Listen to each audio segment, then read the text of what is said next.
Hey everyone, so this video will be the last video of our initial tutorial series. So what you should know up till now is the introductory to PyTorch, how backpropagation works, how do you write a dataset and a data loader for images and for text. You should have seen convolutional neural networks and then also deeper convolutional neural networks using the ResNet architecture. You should have also seen the recurrent neural network, why we use recurrence to solve sequence problems, and more importantly, what are some of the limitations of recurrence, which will motivate our exploration of transformers, which will be the next video. So in this video, what we're going to look at is, well, we have lots of compute. We've been training on one GPU. Do you remember that? So we've been using GPUs to train our neural networks, but we've only been using one of them. And today we're going to look at how we train on multiple GPUs and some of the structures that you can pick.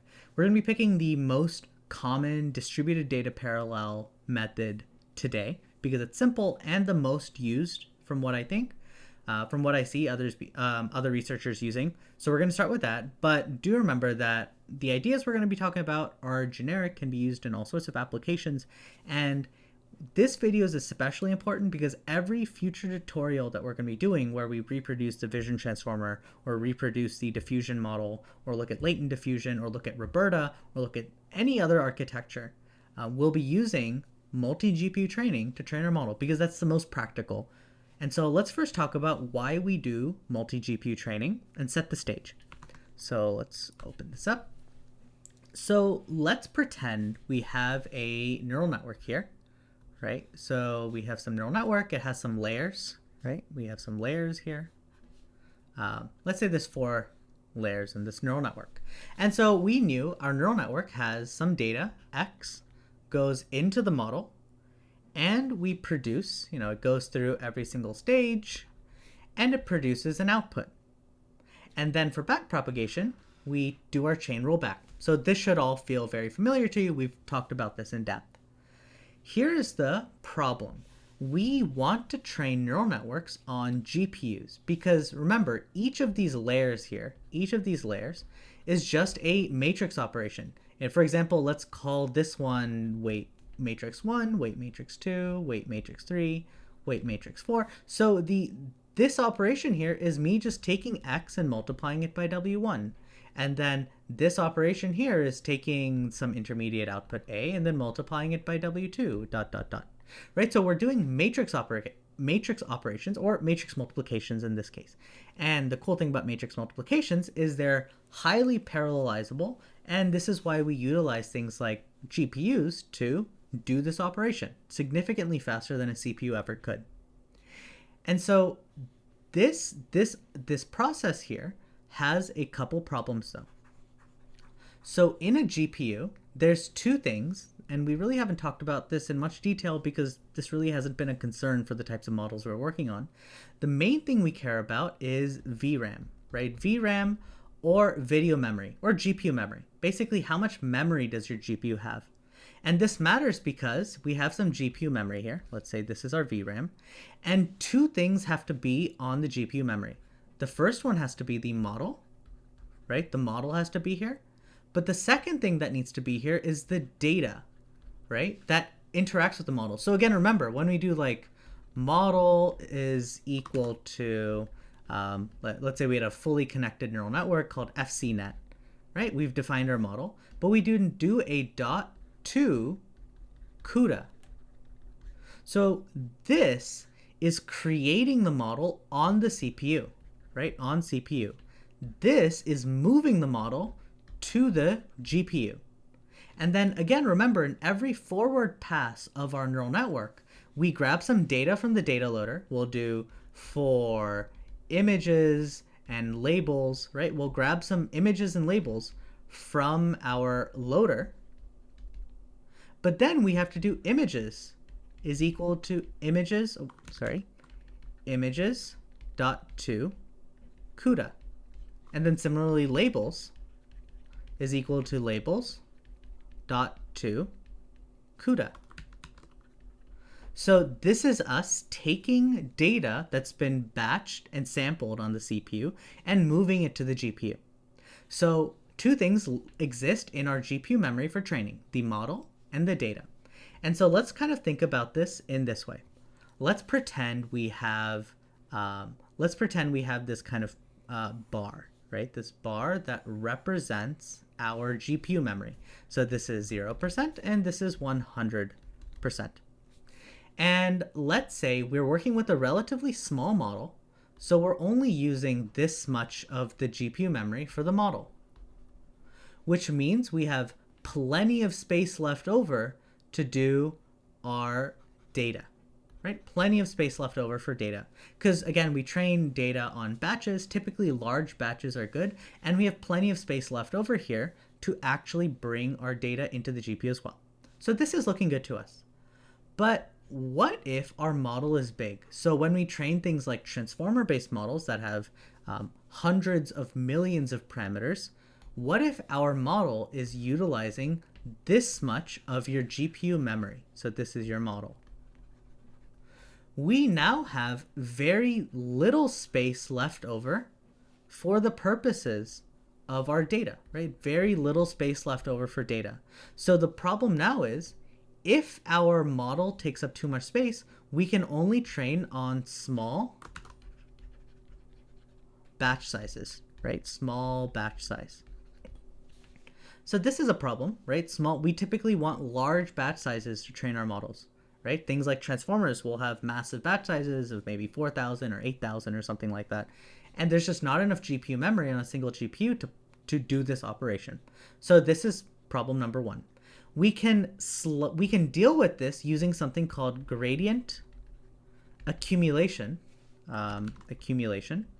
which we're going to dig into more detail later. But all you really need to know about gradient accumulation is, well, let's say I can only fit a batch size of 4. Let's say only 4 samples fit in here. But I want 64 samples, right? Let's say that's the batch size I want. I want 64 samples, but I only have space for 4. Well, we can do gradient accumulation by passing 4 samples to the model, to the GPU, because that's all we can fit. So we pass in 4 and then compute our gradients. And then we pass in 4 more and then compute our gradients, and then pass in 4 more and compute our gradients. And we do that 16 times. So we're going to be passing in 4 samples 16 times to give us an effective 64 samples in our batch. And then after we've accumulated those gradients up for the 16 samples, averaging them up, then we actually do our back propagation, right? Then we actually back propagate the loss. And so this is a trick we have, but as you can imagine, gradient accumulation is very slow, right? Because we're repeating, again, we're no longer parallelizing over this. This is a for loop. We're for looping over 16 iterations of a batch size of 4. So this is a very slow operation because we don't get that GPU parallelization. So this is a problem. Let's talk about another problem. So let's say we have, again, here's our GPU memory. What if we need this much GPU memory for our model? Our model is so big that it doesn't even fit inside our GPU. So in this case, we're going to have to use some techniques called model parallelism. It's also called tensor parallelism. Parallelism. I spelled that horribly. Parallelism, whatever it may be. So we're doing model parallelism. So we have to somehow get a single model to fit in. And so we're again going to talk about this probably in a future video. This case of where your model doesn't even fit on your GPU is not something I see as much in a lot of research today, because GPUs, especially ones you find on things like campus clusters and stuff, just have lots and lots of GPU memory. So this is less of a concern unless you're working on huge models. And this is a little bit more complicated because we're going to need the help of some additional packages like DeepSpeed or Megatron or something like that. And I don't want to go too much into the depths here. So for today, we're going to ignore model parallelism. We're going to look at something called data parallelism. But I will kind of define things for you here. So let's again draw our model. So here, draw our model. So there we go. We can quickly get model parallelism out of the way. Model parallelism has 2 options. So let's say we have 2 GPUs, right? So let's say we have here, we have GPU 1 and GPU 2. We have two GPUs here. There we go. And there's two ways of doing model parallelism, neither of which we'll be looking at today. But the first one is by doing a horizontal split. So a horizontal split means we're going to be passing in data X into the model, but we're going to put the top half here into one of the GPUs, and we're going to put the bottom half here into the other GPU. And so you can imagine that when we pass in X, this is a big weight matrix. So again, let's kind of imagine this. So let's say X is a batch by 10 sample, and then we want to multiply this by a 10 by 100 weight matrix, right? That's the weight layer. So we can actually take this 10 by 100 and split it into two 10 by 50 layers, right? So we're just going to take this 100 and split into two of them, and we're going to put one of the 10 by 50s in here, and we'll put the other 10 by 50 in here. And so when we do X, we're going to first, what's going to end up happening is, if we kind of clean this up a little bit, what's going to happen is X is going to go to the first half, right? So this batch by 10 is going to go to here, and it's going to produce a batch by 50. And then this is also going to go to the second half right here. This is going to produce a batch by 50.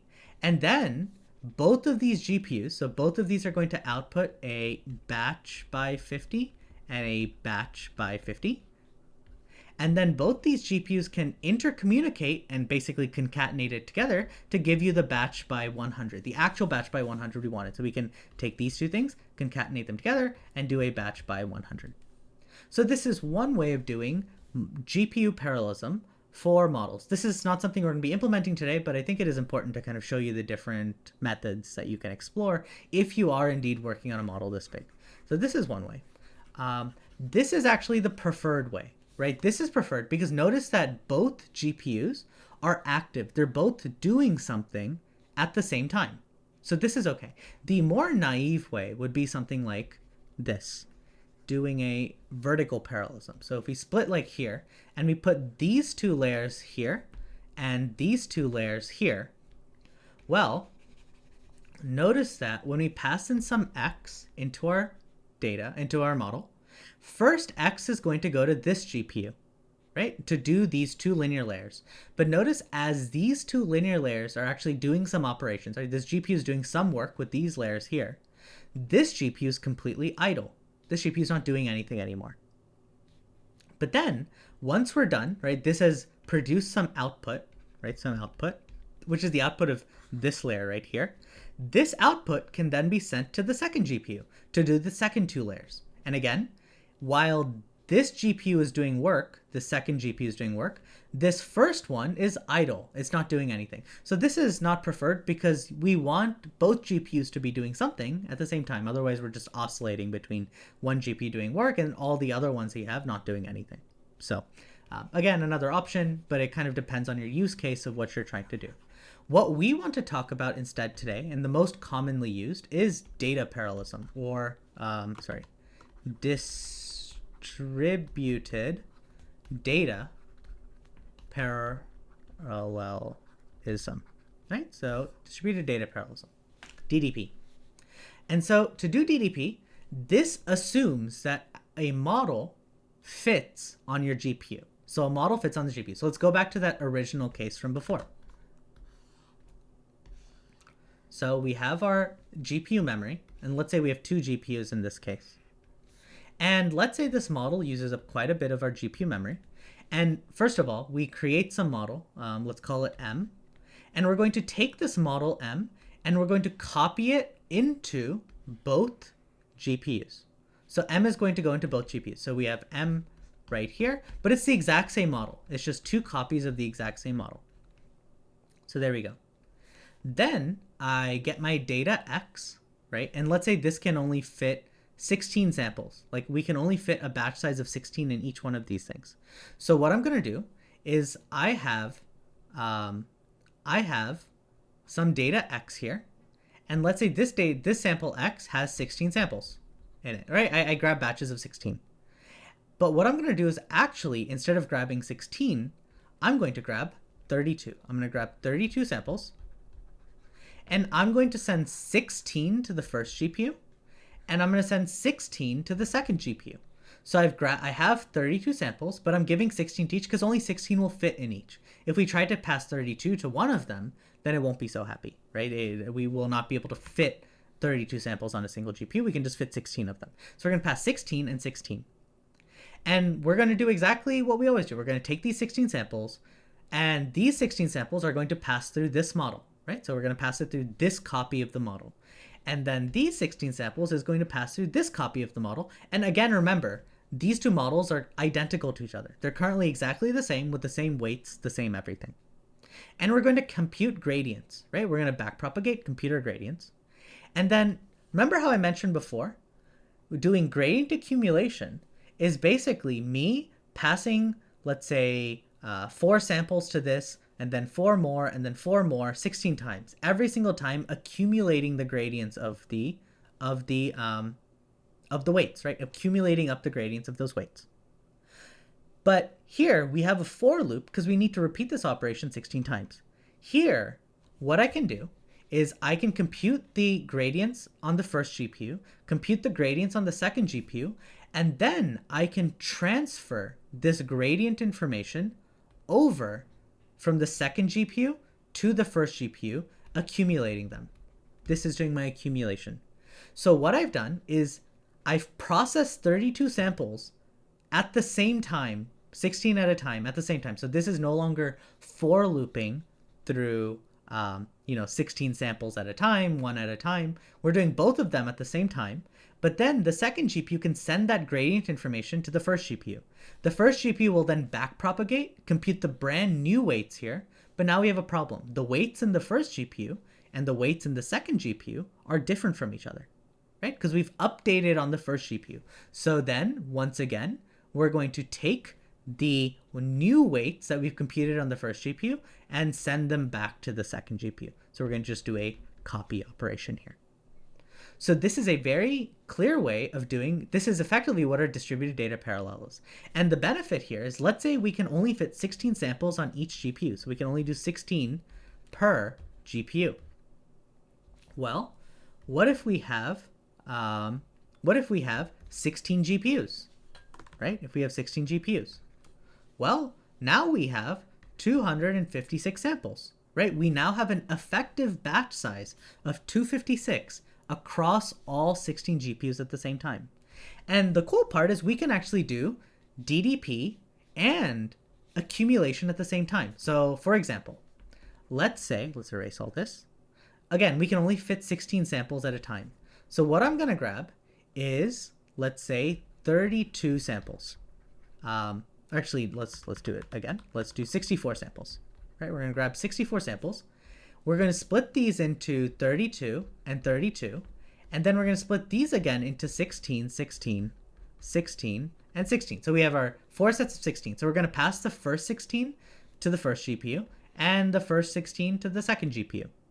And then we're going to pass the second set of 16 to the first GPU and the second set of 16 to the second GPU. Accumulate the gradients inside the GPUs individually. And once this accumulation is done, and this is the key part, and we'll talk about kind of some of the problems of kind of implementing this and how we deal with it. Once the accumulation of this is done per GPU, we can then, again, copy the gradients into the first GPU, backpropagate, and then copy the weights back into the second GPU. So this lets us do 64 samples with gradient accumulation with distributed data parallel. So it's both things happening at the same time. So you will have a for loop in each of these GPUs, but this for loop is parallelized. So we're going to copy it over and over again. So again, in this case, a single forward pass will have 64 samples in total. And so if we have, again, 16 GPUs, well, that's going to be 256 times, let's see, 2 times 2. So now we're at I think a batch size of 1024. So you have an effective batch size of 1024. So these are some of the tricks that we're going to be using to actually implement our distributed data parallel. So that's kind of enough for that. I now want to talk about what will we be using to do distributed data parallel, and there's actually a bunch of methods you could use. So you could go straight to PyTorch DDP, which is what I used to use in the past. I don't use direct PyTorch DDP anymore. I actually use something called Accelerate. So Huggingface has an incredible Accelerate package. The reason I like Accelerate is because not only will it let us do some of this distributed data parallel stuff, they're actively working on it, and it also allows you to interface with other distributed systems. Like you can use DeepSpeed or PyTorch's, I think it's FDSP or FSDP, something like that. There's Megatron LM, and so on and so forth. There's other systems that other companies like Microsoft has made, like DeepSpeed, that we can utilize through our exact same interface. So we'll be using Accelerate for everything going forward, just because I find it very convenient and it makes our life very simple, especially because it has some other options as well that we'll talk about. So first of all, what do you do if you only have one GPU? So if you don't know, if we do, I should have to cd into, let's see. We're going to go into PyTorch Basics, and I think I created an extra folder here. There we go. There we go. So first of all, if you need to train through a Jupyter notebook, the Hugging Face will let you actually train. The Hugging Face Accelerate does have a notebook launcher. I won't be talking about that here today. Nothing really changes. It's just you're doing it on a Jupyter notebook rather than on a script. But I typically just like writing scripts and running them through the command line. So that's what I'm going to be doing. But obviously, pick your poison. You can do whatever you want. So let's go ahead. This will assume that you've installed Hugging Face or installed Accelerate on your computer. You can just do pip install Accelerate. You can look at the documentation for that. But the important part is this. So we're going to do Accelerate config. Actually, before we do Accelerate config, we need to check our system, right? So if you do NVIDIA-SMI, or if you're in Jupyter Notebook, you can do exclamation NVIDIA-SMI to run it as a command line prompt. Run NVIDIA-SMI. It will print out the GPU system that you have. So this is my personal desktop, and I have two A6000s that I use for my research. So I have two A6000 GPUs, and you can see kind of some information about them. And most importantly, you get to see how much GPU memory they have, right? So that's my GPU memory that I have available to me. Most consumer GPUs will have somewhere between 16 and 24 gigabytes. These A6000 GPUs will have about 48. So that's why, lots of GPU memory is really nice, but you need to scale for what you have. So either way, that's how you can check your GPU system. And the next step is, how do we set up Accelerate? So to Accelerate works through something known as the config file. And you could write your own config file and just point to it, but you could also let Accelerate create the config file for you. So what we're going to do is Accelerate config, and we're going to just kind of go through some of the basic settings that we care about. So we'll be training on this machine, so not SageMaker, so we're going to be doing this machine. And this is where you pick. So for me, I have two GPUs in this system. So I'm going to be picking multi-GPU. Now, what if you only have one GPU? Do you care about this? Do we still care about Accelerate? And the answer is yes, we do care about Accelerate, because Accelerate also gives you very convenient mixed precision training, which we'll be talking about just a little bit later. So even if you don't have multiple GPUs, you still have some use for Accelerate. And the benefit is you can train on, let's say you have this is a very typical pipeline, right? You have your own desktop, you have one GPU, so you're going to write your Accelerate code on this system with one GPU. But then you're going to take this code and run it on a bigger system, a cluster that has maybe 4, 8, 16, 32 GPUs. All you really have to change if you write your code correctly is the config file. It will automatically do everything else for you. So write the code with Accelerate, make sure you get all the pieces correct, and then all it takes to train on different systems is to change this config file. So I'm going to be going with multi-GPU, but again, just pick whatever you have. How many different machines will you be using? In the case of working in a cluster environment, each cluster might only have 4 or 8 GPUs. And if I train a model, I might need 1,000 of them, right? So how would we do that? You need to use multiple clusters or multiple nodes. I'm not going to go into multi-node training today because that's really not a resource that most people even have access to. unless you're working at a university. But you can again look at the Accelerate, the information on the Accelerate website for that, and I might make a video about that later if anyone wants me to. So for now, this should be good. So we're going to be using one node for training. Should distributed operations be checked? Typically, I don't need this, so I just turn it off. I can check it myself and just make sure everything works. We're good here. Do you wish to optimize your script with Torch Dynamo? This is basically Torch compilation. There's a couple of reasons to use this, but we'll talk about torch.compile maybe more in the future. Typically, I don't really care about this. I'm not training anything at the scale necessary that will benefit from something like this. But you can just imagine that you will pre-compile your model before you actually start training, which will obviously help.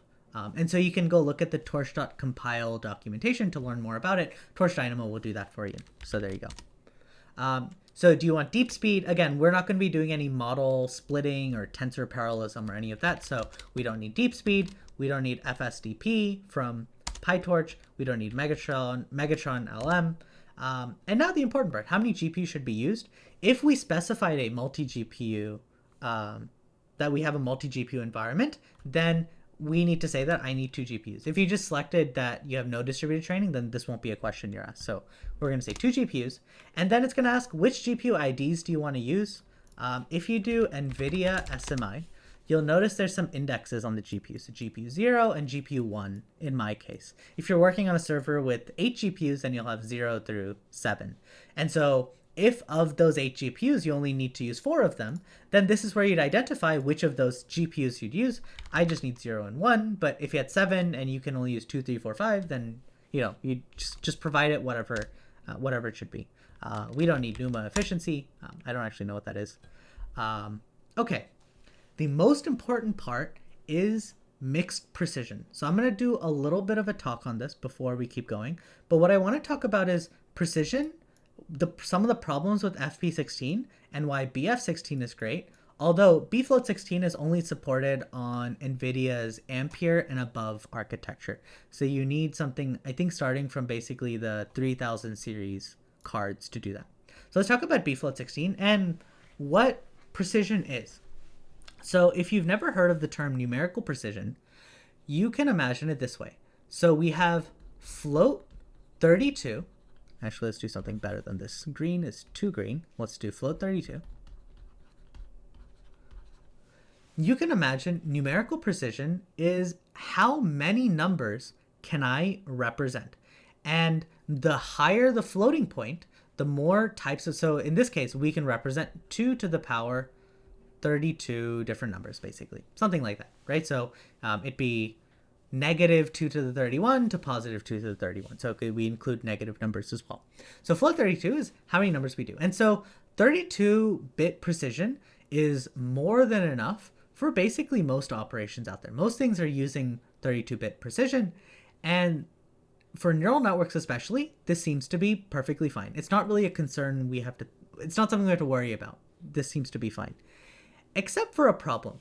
32-bit precision takes a lot of GPU memory, right? Like it takes GPU memory, right? Just like everything else. So this means your model is in 32-bit precision and your data is in 32-bit precision. So that's float 32. Then we have something called float 16. And this will have 2 to the power 16 possible numbers that you can have. Well, if we're dealing with float 16, this will take half memory of float 32. Well, you might be thinking, well, doesn't that sound great? If I have half the memory usage, so if my model and my data is half the memory usage, that means I can train a twice as big model, or I can have twice as big of a batch size. And it's great, right? We can just train on float 32 or float 16, and that solves all of our memory problems, except it doesn't. Because this typically leads to something known as numerical overflow and underflow. Okay, so the way you can think about it is kind of like this. Let's kind of think about it as a ruler. This is going to definitely butcher all the incredible stuff. I don't know. too much about precision types and all the nitty-gritty details that like a computer engineer would know about them, but this is kind of my intuition for it. Let's say this is our float 32, and this is the range of numbers that it can represent, right? And now we have float 16, which can represent a smaller range of numbers, right? So we have a smaller range of numbers. But the perk is float 16. But the perk is if we can represent a smaller range of numbers, this takes 1/2 the memory, right? So we don't need as much GPU memory to do float 16 operations. And also float 16 operations, because of the lesser precision and the less number of bits necessary to actually encode every number, these operations are much faster. So not only are you using half the memory, the computation is also much faster. So that's these are both perks, except for the overflow underflow. So let's pretend, right? Let's kind of talk. We've kind of talked about exploding and vanishing gradients, right? These are kind of typical problems that we have. If you don't have a lot of numerical precision, let's just talk about overflow is kind of the most typical problem we have for float 16 operations. Let's say we're doing our backpropagation. So we have d loss d some weight 3 times d weight 3, d weight 2, d weight 2, d weight 1, ... Right? You'll have your chain rule for your backpropagation. What happens when you multiply lots and lots of big numbers together, right? What happens when you multiply lots and lots of big numbers together? Well, you're going to get a very big number. And let's pretend that big number is right here on float 32. Because in float 32 precision, we can actually represent this number. This number exists, right? It's actually representable in float 32. On the other hand, notice how it's outside of the representable numbers of float 16. So this means all these numbers are going to get clipped to whatever the maximum number this can represent is.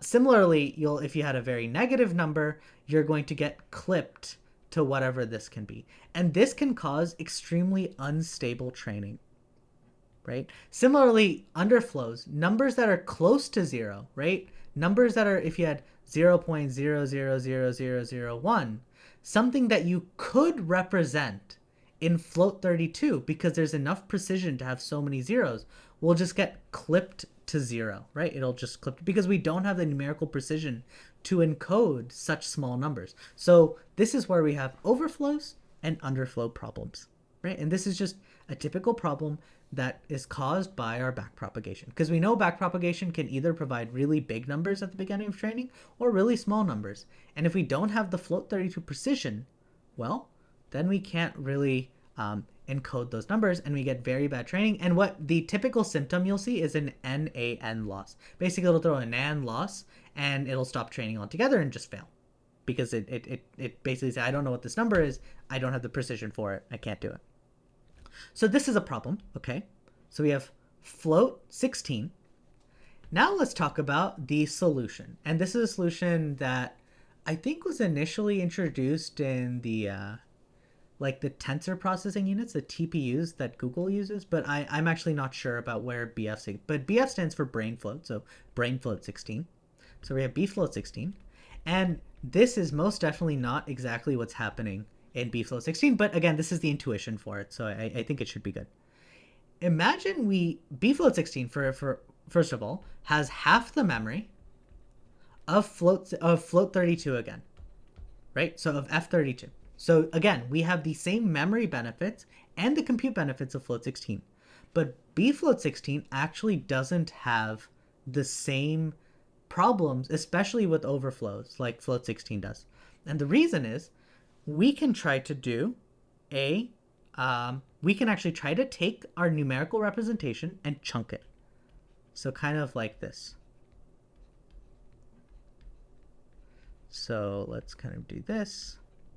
Again, this is not exactly what's happening. This is just an intuition to kind of offer. So bfloat 16 has the same range. It can represent the same range of numbers as float 32. So that's good, right? We can represent very negative and very positive numbers, so large numbers. So that's good. And we can also represent, decimal places. But we have less precision inside it, right? We have less precision. And it turns out, for the purposes of neural network training, this seems to be a really good compromise. We no longer have to deal, typically, with these overflow and underflow issues, so we no longer get NAND losses, which you can't recover from. So that's a good start.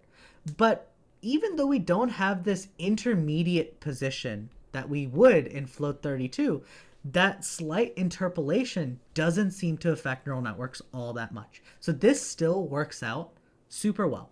And so bfloat16, if you have it, you should just use it. There's really no reason not to use it. And so hopefully that makes sense. Again, this is, please read NVIDIA's, not a paper, I think they have a website or a news article or something like that explaining exactly what bfloat16 is doing. I'm not a supercomputer engineer, so I don't know the kind of nitty-gritty at the bit level detail of exactly what's going on, but this is kind of the intuition of what's happening. So if you have bfloat16, just use it. And if you have a Ampere or later card, so a 3000 series or a future, you should have access to bfloat16. So what we're going to do is select bfloat16. There's also FP8, even lower precision, but I won't be. So this falls under, like, you'll see a bunch of these like QLoRa, quantized LoRa. They're using even lower precision optimizers. And to do even lower precision, you have to use a bunch of tricks to actually get it to work. But we won't be talking about any of that today because this is just an introduction. So bfloat16, and notice it saves a configuration file right here. So we can actually take a look at this file. So let's just copy the path. It creates this config file, right? What's my compute environment? Do I want to debug? What's my distribution type? Do I want GPU IDs and everything else? So all the information that we care about is right here. Mixed precision, BF16. So there you go. We have everything we need. And so now let's go ahead and start working on our implementation. So you should have already seen and implemented ResNet if you watched the ResNet video earlier. I will not be implementing ResNet again, obviously. You can go watch that video. I will just be using the PyTorch implementation of ResNet and just call that model and use it. So this whole implementation I'm about to do is focus specifically on the training loop and some of the complexities that come with training loop. And it'll give me a chance to start talking about a lot of the things that we really haven't considered about writing a good training loop, like learning rate schedulers and that sort of stuff. So we are going to go ahead and start with that. So let's go here. I will copy paste a part of it in. So I'll just go ahead and copy paste this entire beginning section in because it's just words and we can talk about it. Okay. So if you're unfamiliar with Argparse, right? Argparse is a great way to create some things that we want to, like basically settings, right? We can set, for example, what is the path to my data? What is my working directory? We'll talk about what these things are later. Well, how many epochs do I want to train for? How many classes is our network predicting? What is our batch size? What is our accumulation steps? Yada, yada, yada, right? All the information that we care about. And these are basically the settings for my training, right? That's all. And so Argparse is a great way to kind of set up those settings. But how do I actually use them? Well, we can write something like this. And this is exactly the script we will be using. But for now, let's just do a submit.sh. It'll look something like this. So we'll see what accelerate, launch, and all that stuff is in the future. I'm skipping ahead a little bit here, but again, it's just to give you an idea. So how many epochs do we want to train for? How often do you want a checkpoint? What's your batch size? And all the settings, everything we care about when it comes to this model, training this model, that information is outlined here, which means I can run this training script and do it. And basically submit my job, just to start running the script. But what if I want to change something again? Like, oh, what if I want to try a higher weight decay? And we'll talk about what weight decay is a little bit later. But what if we want to try a higher weight decay? Instead of having to go into my script and change it in the function, and that's where, just change it right here, and we're good to go. So this produces something called args, which contains all of our args. So we can do print args. So we can just take a look at that. We can do python train.py for now. So notice if we run python train.py, oh, actually, let's comment u out. We haven't written u yet. Okay, so if we run python train.py by default now, so you'll see an issue. I think we'll see an issue. So we have, it's going to say, hey, some of these arguments are required. So notice at the beginning here in my Argparse, I said that these first three things we have to provide. What is the name of the experiment I want to run? What is the path to the data that I want to, that where my ImageNet data is? And then what is my working directory, right? So these are things I have to provide, and that's what's in here, right? So instead of running Python, whatever, we're going to run this. I'm also going to change accelerate launch to Python right now because we haven't gotten to accelerate launch yet. So we'll ignore that for now. So this will be my command script that I'll keep running over and over again. Actually, let's just leave that as is because we're going to need that later. Let me find my path real quick. So mount data ImageNet, I think. Yep, so there's my ImageNet path. So again, we'll be training here on the, so we'll be reproducing ResNet50 on the ImageNet dataset. Right, so that's important. So that's the typical large-scale data set with about 1.2 million images. So it's a good test case for us to kind of explore, something a little bit bigger than you could probably do on Google Colab. So you couldn't do ImageNet on Google Colab, and in Google Colab, I don't think you have any real use for Accelerate, as far as I can tell, just because I'm not sure if it even supports bfloat16, and Google Colab only allows you one GPU anyway. So if you're just on Colab, then this tutorial may not be super helpful for you, but it is important to know. And also a working directory. So I'm going to create a working directory. Let's just call it workdir. And this is going to be my workdir. Sorry, my cat is very excited behind me.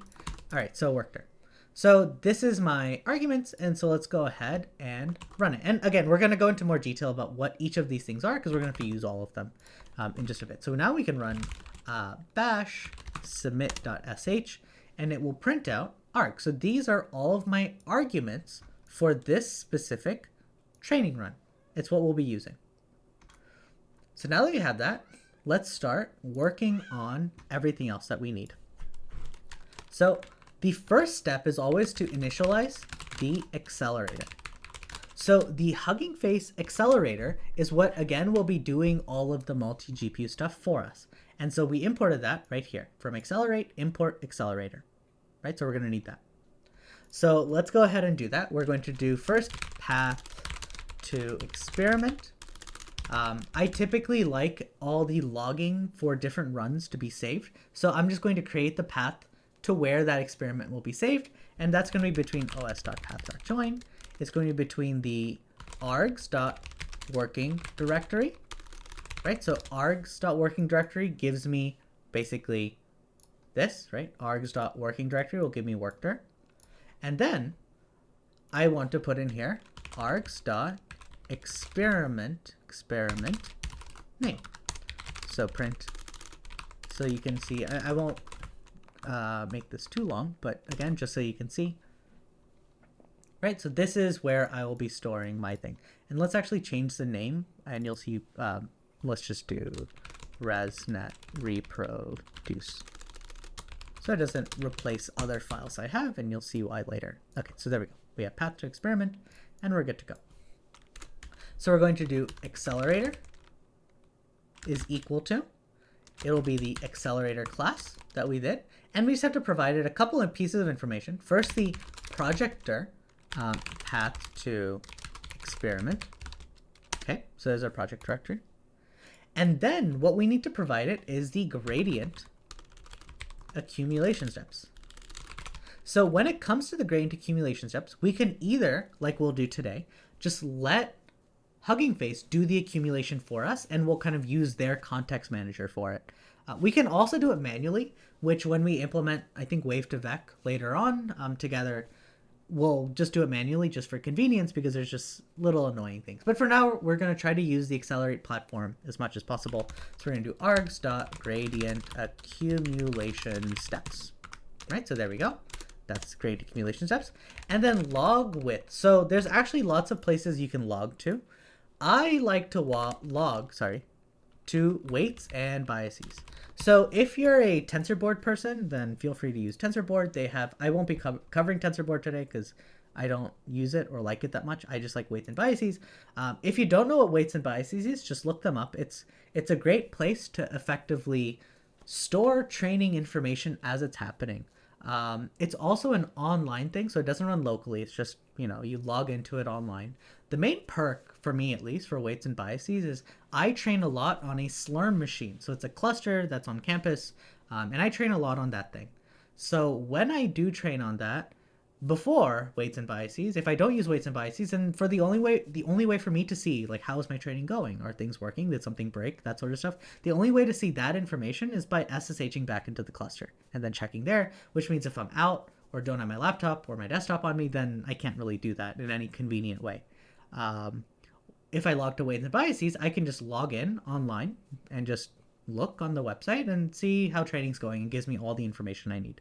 So we're going to be logging with weights and biases. So the experiment name is what we'll be using for the name in weights and biases, and we'll kind of see how we use this later. If you're doing this for the first time, when you run this, it'll probably ask you to log into weights and biases, which means you need to go to weights and biases and actually create an account and that stuff. I'm not going to cover kind of little logistics like that. You should be able to, it prompts you and you should be able to figure it out. So we're good. We then have a, let's say we're running different experiments, right? You're interested in, oh, what if I try this or if I try that? And if I do, and you want to compare the final results. Well, weights and biases actually lets you do that. You can basically aggregate results over multiple training runs and see what it looks like how things are going in comparison to each other.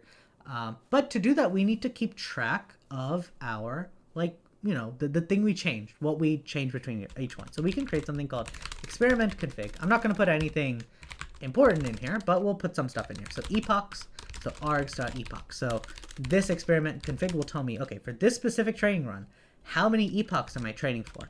And the effective batch size. So what is the batch size? So my batch size is going to be args.batch size. And how you do batch size is completely up to you, but this is how I typically like doing it. I define a batch size. In this case, it's 64, as you can see here. And this, for me, is my per GPU batch size. So I have 64 samples per GPU. This way I know that if I have 2 GPUs, then this will become 128. If I have 4 GPUs, then I know this will become 256. The other way is you could set the batch size as 256 and then just split it between the GPUs yourself. You can do it however you want. As long as you're consistent, then it obviously doesn't matter what you do. So the effective batch size is going to be args.batch size, which is my per GPU batch size, times the number of GPUs. And how do we get the number of GPUs? You can do accelerator. So the accelerator class here will contain that information. We can do accelerator.num processes. Accelerator.num processes will tell us how many GPUs we're training for this run. And then we'll just stick a learning rate in there, right? So obviously this can be even more complicated if you're doing some, interesting experiments, but this is just to keep track of, for this experiment, this is some of the configurations that I use. So there you go. We can also do accelerator, and then what we're going to do is .init trackers, right? We're going to initialize the tracker. So if you don't do this, you don't actually have to do it, but if you don't do it, then it'll give it some random name and it's a little bit annoying. So what we're going to do is initialize the tracker. We're going to call it args.experiment name. So this is where in weights and biases, this information will be saved, and you'll see what that looks like when we actually go to run it in the future. And then we're going to do config is equal to experiment config, right? So we're going to be storing, this config information in this experiment, and weights and biases will have all that information. So there we go.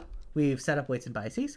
We also need a accuracy metric. So again, I just do this because I wanted to keep this code as simple as possible. You could just compute accuracy like how we've done before. Take the argmax equal to your label, sum it up, divide by the number of samples in that batch. You could do all that.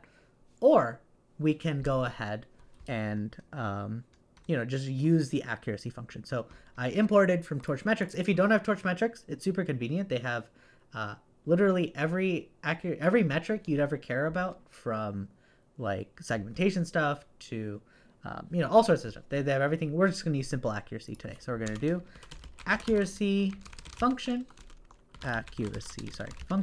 is the accuracy, and we just have to provide it. Task is the multi-class task because we're there's going to be, in ImageNet, we have 1,000 possible outputs, so it's going to be 1,000 outputs.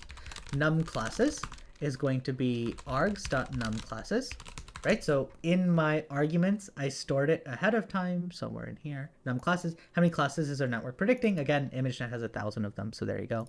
Args.num classes. And then we need to put this on the device, right? The correct device.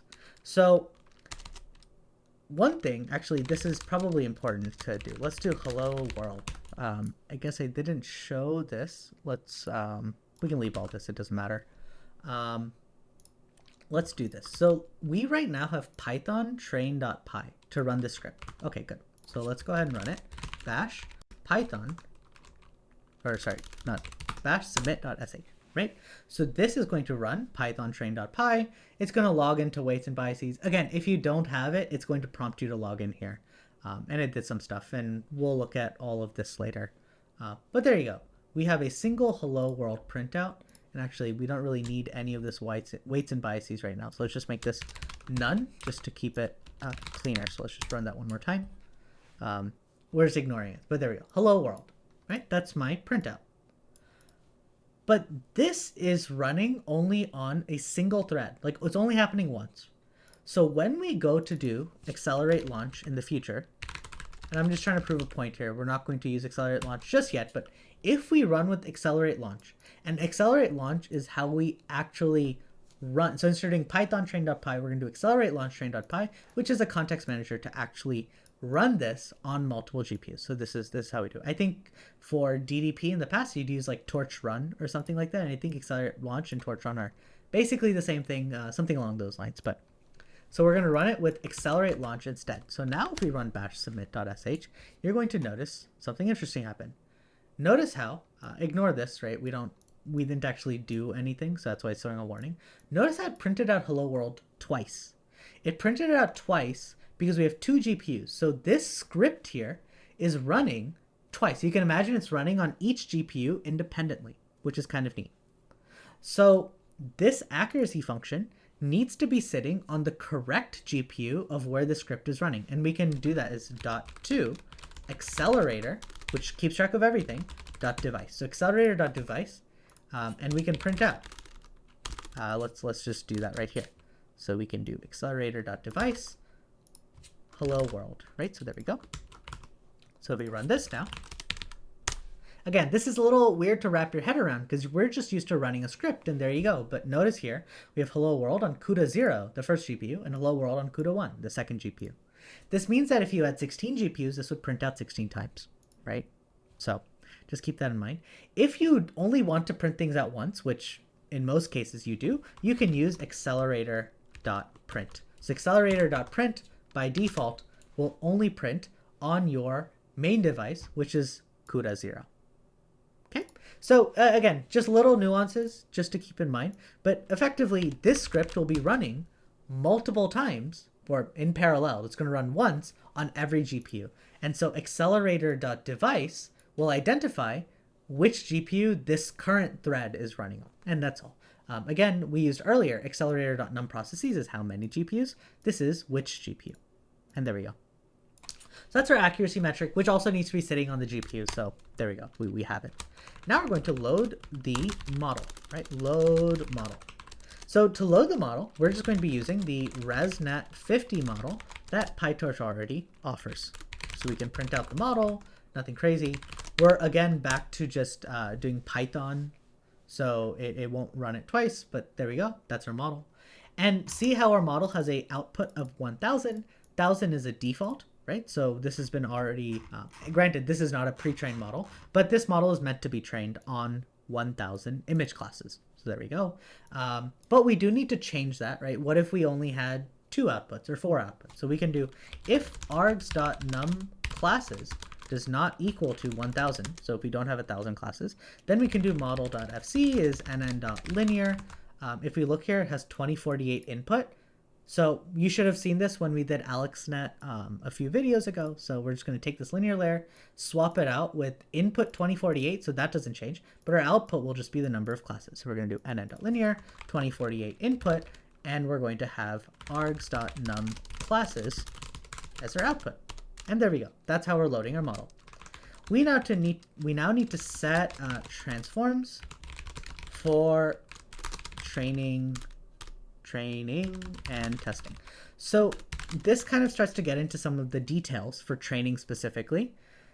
In the case of ResNet, so I actually based all of my training script off of the training recipe that PyTorch offers. So if you go to PyTorch and look at the ResNet model, they'll tell you the training recipe, like basically the settings and all that sort of stuff. So everything I'm about to do is just based off of their training recipe, what they use to train it. I just implemented it in Accelerate instead of them using DDP, obviously. So we're going to be implementing this, and all they did, and I can just copy this in because there's nothing valuable here. You should have seen this before. The transformations used for the purposes of ResNet was a simple random resize crop. So you might have not seen this before, but a random resize crop is we're going to grab from a picture. So we can draw this out real quick. We're going to grab from a picture. Here we go. Here's our picture. And grab from a picture. We're going to grab a random crop of some size, right? We can grab any random crop, like just one of them, but we're going to randomly grab a crop, and then we're going to take this crop and then resize it to the actual size that we want, which is 224 by 224. So I think the random crop can be anywhere between 0.08 to 1. So that means we can be a random crop of size 8% of the image to 100%. So 100% would be the full image. So yeah, we basically just grab a random crop, random in both cases, random in space, like direction, where in the image we're grabbing, but also random in size, right? So how much of the image we're grabbing. And then we just resize it to the image size we want. And so we can go back here. Notice we're just giving it args.imagesize by args.imagesize. And that's what they do in the training recipe for ResNet. So that's what we're doing. After that, we do random flipping, because that's always good. We also convert to a tensor, like we always have to do, and then we normalize our image, because we're using ImageNet, so we can actually use our ImageNet mean and standard deviation here. So there we go. In the case of our validation loop to test the data, I'm not totally sure of the reason for this, but instead of just instead of just resizing our image to image size by image size, they actually resize it to something slightly bigger, 256 by 256, and then they take a center crop of 224 by 224. So again, remember, our model will be accepting images of size 224, which I had in here somewhere. There we go, image size 224. Right, so that's what we'll be using. I'm sure there's a reason for this. It probably has to do with the warping or something like that. But either way, this is the method we decide to use for our training and testing. So there you go. Nothing crazy. This is just to, again, just get you to start thinking about some of this. But this is just coming straight from the PyTorch training recipe for ResNet. When we reproduce Vision Transform in the future, and when I say reproduce, we're actually going to reproduce it on ImageNet, which I actually haven't seen too much online. The transformation becomes very complex. We're going to be looking at mix cut and augmix and all sorts of stuff. It becomes much more complicated, but for today, we're just going to keep it simple and do this because this is what they recommend. So there we go. So that's that. Next up, we need to actually load our dataset. Right, so we need our data set, so let's do that. So we have our path to train. It's going to be os.path.join, and it's going to be between args.path to data. And then we had a train folder inside our data set. And then path to val, actually let's just keep it the same as what I've done before. So path to train data, valid data is os.path.join, args.path to data, and then validation. So those are my two folders. And if we take a quick look, so ls, not scratch, sorry, mount, data, ImageNet, train, for example, we have 1,000 different folders in here, and each folder has like roughly 1,000 images in it, right? So that's our ImageNet dataset, right? 1,000 different classes, and each folder has more images inside it. And so this is just passing to that. And because our data is in that format of we have a bunch of folders, each folder being a class, and inside the folder we have images, because it's in that format, we can actually just use our image folder. So we can do train set is datasets.image folder to do this. And we can do path to train data, and transform is equal to train transforms. And test set is equal to datasets.image folder, path to valid data, and then transform is equal to test transforms. So if you are at all confused about what image folder is, this is a good opportunity for you to go back to my DataLoaders dataset video, where we actually take a look at what this stuff is. So we're not going to be writing our own dataset because we don't need to. We can just use the PyTorch one because it would do the same thing anyway. So we're good to go here. This is our dataset ready to go. We can actually print out, let's print the len of train set. We can take a look at that. Bash submit.sh. Here we go. We should see roughly 1, 2, 3.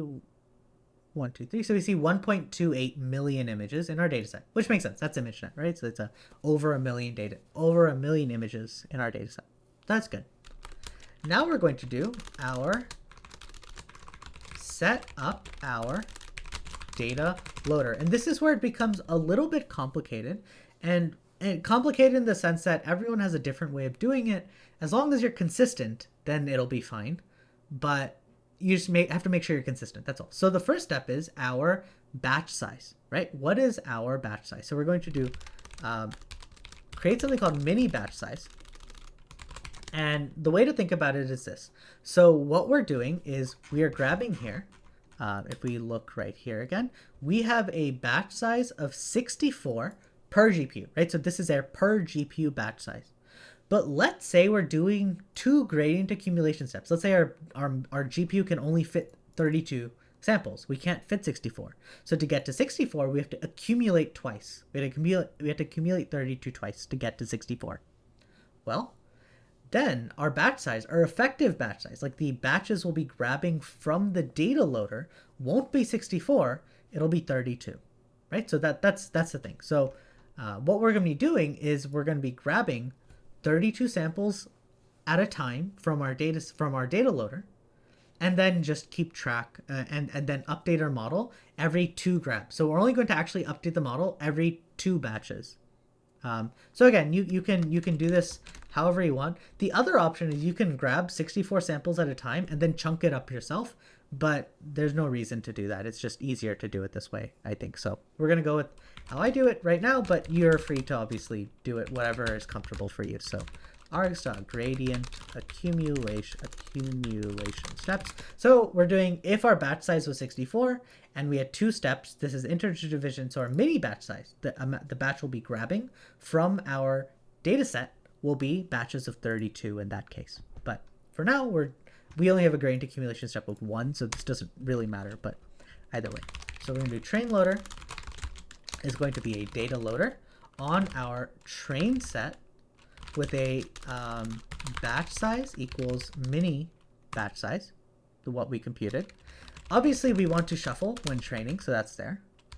And this is where we can identify a couple other pieces of information. So we can do num workers is going to be args.numWorkers. So how many CPU cores do we want to use for this? Again, these transformations are pretty simple, but we'll be grabbing pretty large batches. So this just speeds up our data loader, just gives it more CPU cores to actually grab the random samples and pass it through these transformations for us. So there we go. That's the number of workers. And then we can do pin memory equals true. And so pin memory basically makes the transfer between CPU and GPU slightly faster by pre-allocating some memory for you. Sometimes I've had bugs with this where if you don't have a lot of system memory, so not GPU memory, it can throw in out of memory error. So just try without it once too if you're having some issues. So there we go. That's our train loader. We have our test loader. I think I called it test loader. I might have also called it val loader. Nope. Yep, test loader. This is going to be on the test set. Everything else is the same, but we're going to set this to false because we don't need that. We don't need to shuffle, but everything else can stay the same. So we're good to go. Great. Now our loss function. Well, there's only one loss function we ever use for classification right now. So that's going to be nn.crossEntropy loss. So we're good there. And now we define the optimizer. And this is where it gets a little complicated. I don't think they did this in the implementation, in the PyTorch implementation, but I do want to talk about it because it is important. And this has to do with weight decay. So let's, if you've never heard of weight decay before, I'll kind of give you the general idea. There's lots of great videos out there for this, but the general idea is this. Typically, like let's say we have a model, it's y equals w1 x1 plus w2 x2, let's just do that, plus b, right? So y is w1 x1 plus w2 x2 plus b. A typical sign that a model is overfitting or fitting to the noise is that some of our w is large. So if you imagine that w1 was a super big number and w2 is a really small number, that might indicate that it's putting too much emphasis on x1. So it's like fitting to noise in x1 might be a good way to think about it. And it's not exactly the case, but that's kind of the intuition for it. So a large w can indicate an overfitting problem. So a typical regularization method we use, so for regularization, right? So what are some of the methods we've seen for dealing with overfitting? Well, we have dropout. Dropout was the big one that we've already taken a look at. But the one we'll be looking at today is weight decay, right? Weight decay. So what is weight decay? So we want to minimize, right? Before, we want to minimize with the parameters of our model, let's call them W. We want to minimize the loss, right? That's what we wanted to do earlier. But now we want to minimize the loss plus some alpha term. So that's fine. We'll take a look at that in a bit. That's just a thing. And then we're going to sum up, let's say, the absolute value of W1. So what we want to do is minimize the loss, but notice if our W, actually not W1, but this will be Wi from I equals 1 to 2, because we only have 2 parameters here, right? And technically, actually, B is a W0, right? Let's just call it that. So this is going to be from 0 to 2. So we're going to be adding together our weights and the bias, taking the absolute value, summing them together. And you can imagine that if this becomes a big number, right? If this whole thing is a big number, that means our weights are getting big, or at least some of the weights are getting big, which is indicating overfitting. So this is asking the model, I want you to minimize the loss, but also keep the weights small. So we're putting a penalty on large weights. So this is typically called the L1 weight decay because this is an absolute value. We can also obviously do the square, which would be L2, or you can actually do both of them, right? So there's you can do L1 and L2 together. So it's completely up to you. So weight decay allows us to do this, and the weight decay parameter that we set is this alpha. Like how much emphasis do we want to put here? So you can imagine if we have a very large, if alpha is 1,000, that means the model is incentivized to keep the weights to basically 0, in which case it won't really care about the loss, right? So it's putting too much emphasis on this. On the other hand, if alpha is 0.001, then the model is more incentivized to reduce the loss, but it's keeping in mind that, hey, I should also keep the weights small. So it's kind of a balancing game, and you have to pick this alpha to be something reasonable. I think by default it's set to 0.01, but there we go. But there's one thing I want to mention about this. In this equation, y equals w1x1 plus w2x2 plus w0, it makes sense to put a penalty on these, right? Because this is how much emphasis we're putting on x1 and x2, right? So if we drew a simple linear regression with just one weight, right? If we had a weight like this, right? So the slope of this is w1, so this is y equals w1x1 plus, let's say, w0. So this is just a one input parameter. Well, the slope of this is the w1, and it's what we're trying to make sure it doesn't get too big if it's not necessary for it to be too big, right? So it's not fitting to noise or something like that. Well, what about w0? W0 is just an intercept. Like our bias is just the intercept. It doesn't matter if our line is like this or if the line is like this, like where the y-intercept is.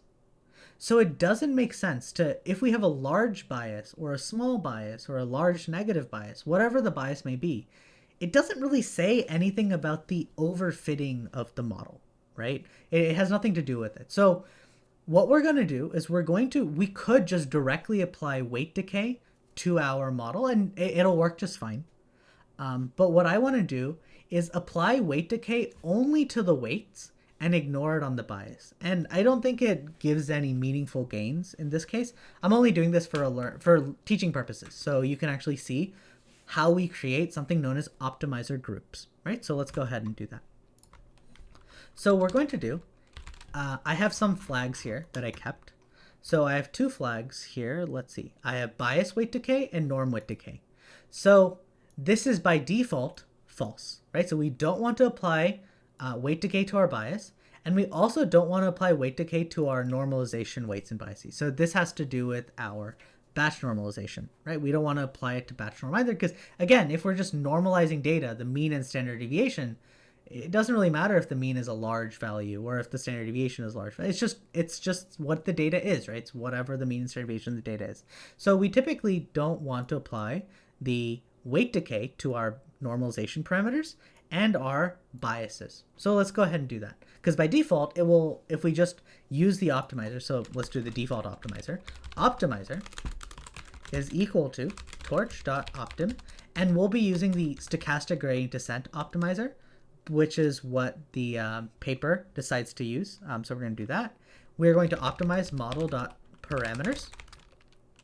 We're going to pick some learning rate. That's what I set in my thing. So args.learning rate. And we're also going to pick some momentum, right? Is args.momentum. So we haven't talked too much about momentum in optimizers yet, but we have been using Atom, and Atom is a momentum-based optimizer. Momentum is just very helpful for dealing with problems like getting stuck in a local minimum and that sort of stuff. So we do like typically having some momentum in our optimization. And you can read lots about it later. And we're using a momentum parameter of 0.9, but that's what we're going with. So there we go. Again, I picked 0.9 here because the paper or the PyTorch recipe used 0.9. So obviously you'd have to try different numbers and see what works well. So that's our basic optimizer, but this will apply. And we also have our, let's see, weight decay is equal to args dot weight decay, right? And this will apply weight decay to all of our parameters. And we don't want to do that. So we're going to comment that out for now, and we'll have that later. So we're going to do if not args dot bias weight decay or not args dot norm weight decay. So if we don't want to have weight decay on our bias, or if we don't want to have it on our normalization terms, our batch norm, then we will do this. So we're going to do accelerator dot print, right? We're just going to print it out, letting us know that we're disabling weight decay on some parameters, right? That'll just let us know in the terminal that it's happening. And we're going to create two lists. We're going to create a list called weight decay params. It'll just be an empty list. And then we'll have a no weight decay params. It'll be another empty list. And in these lists, we will be storing the parameters we do want to compute weight decay on, and we want to store the weights that we don't want to compute it on. So we're going to do for name param and model.name parameters, right? Parameters, our typical way to iterate through the model parameters. We're going to double check if param.requires grad, because if the parameter doesn't even require gradient, then we don't care about this at all. So if the parameter requires grad, then we're going to do if, let's go ahead and print it out. Let's do print param, and let's just break it for now, right? So let's go ahead and run this, and we should see, there we go, that's our parameter, and actually more than the param, we should be printing out the names, right? So let's go ahead and just print all the names out. And I'm also going to comment out the DataLoader stuff just because it takes a second for the image folder to actually load. So let's just comment this out for now. We'll uncomment it later. So there we go. So notice all of our stuff. So what we have here is conv1 weight. Okay, so we have a weight here. We then have a batch norm weight and a batch norm bias. So we don't want to apply any kind of weight things, right? Weight decay to any of this, right? We're gonna ignore it on these, ignore it on these, ignore it on these. We're also gonna ignore it on some of the linear layers. So if we look at the end, we have a fully connected weight and a fully connected bias. We want weight decay on the weight. We don't want weight decay on the bias, right? So that's how we're gonna do it. So we're going to do if, right? If bias in name, right? If bias is in name and not args.bias weight decay, right? So if bias is a name and we don't want to apply weight decay to the bias, then we're going to do our no weight decay params dot append param, right? There we go. That's me storing that parameter in my list of parameters I don't want to apply weight decay to. Elif, right? Else, if batch norm, right? If batch, so in batch norm we have weights and biases, and really it's the standard deviations and means, right? So that's fine, means and standard deviations. But in batch norm, if batch norm in name and not args.norm weight decay, then we're going to do no weight decay, WIGHT, no weight decay params dot append param, just like that. So I've stored my bias. Any bias will be going in no weight decay params, and any batch normalization, weights and biases, will be going in this no weight decay params. Else, right? Anything else will go in weight decay params dot append param. So everything else we will apply weight decay to. And so what we have is two groups of parameters. One has basically everything in it, but the other one has our batch norm stuff and the biases that we don't want to apply anything to. So there we go. So we can create something known as the optimizer group, where we're going to create a list. And in this list, we're going to create a param. We're going to create a dictionary of params. And these params will be the weight decay params. And we'll specify the weight decay are going to be args.weight decay. And then the second thing in the list, again, params, these will be the no weight decay params. And here we're going to do weight decay, WIGHT, decay. And here our weight decay will be 0 because we don't want to apply any weight decay to them. And so now our final optimizer will be torch.optim.sgd, just like before. But instead of doing model.parameters like we normally do, which will just loop through all the parameters and give it to it, we're going to pass in our optimizer group, right? Which just creates our two groups of optimizers, or we'll have one optimizer with two different groups of parameters that have slightly different settings and how we want to do the updates on them. And everything else will be the same. So learning rate is args.learning rate. Our momentum is args.momentum. And I believe that was all we had. Great. So let's take a look at this optimizer. We can print out the optimizer. There we go. So now we have an SGD with two different parameter groups. And that's the big idea, right? So we have two parameter groups now. One of them has a weight decay of 0.0001, which is what I set to. And then the other one has a weight decay of 0, right? So just 0. So we're good to go. And if else, right? So else will apply it to everything, right? So that's the other option. So there you go. Now that we have our optimizer ready to go, next up is our scheduler, right? And this is another important thing that we have not talked about before. So define scheduler. So there's all sorts of schedulers you can pick from. There's cosine annealing, and there's all sorts of schedulers you can pick from. I'm not sure if one is better than another in a mathematical sense. I think it just empirically you can test different ones to see how they work. But here's the kind of main idea for a scheduler. Let's pretend we need to descend this curve. Terrible drawing. Let's try that again.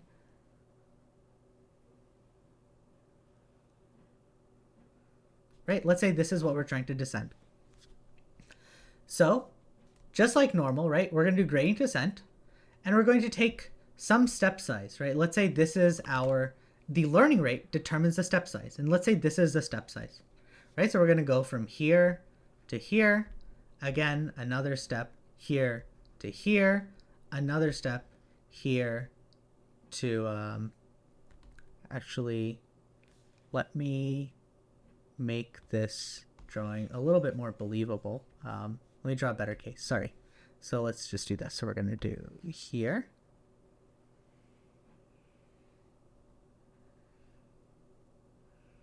There we go, something like that. Okay, let's try this again.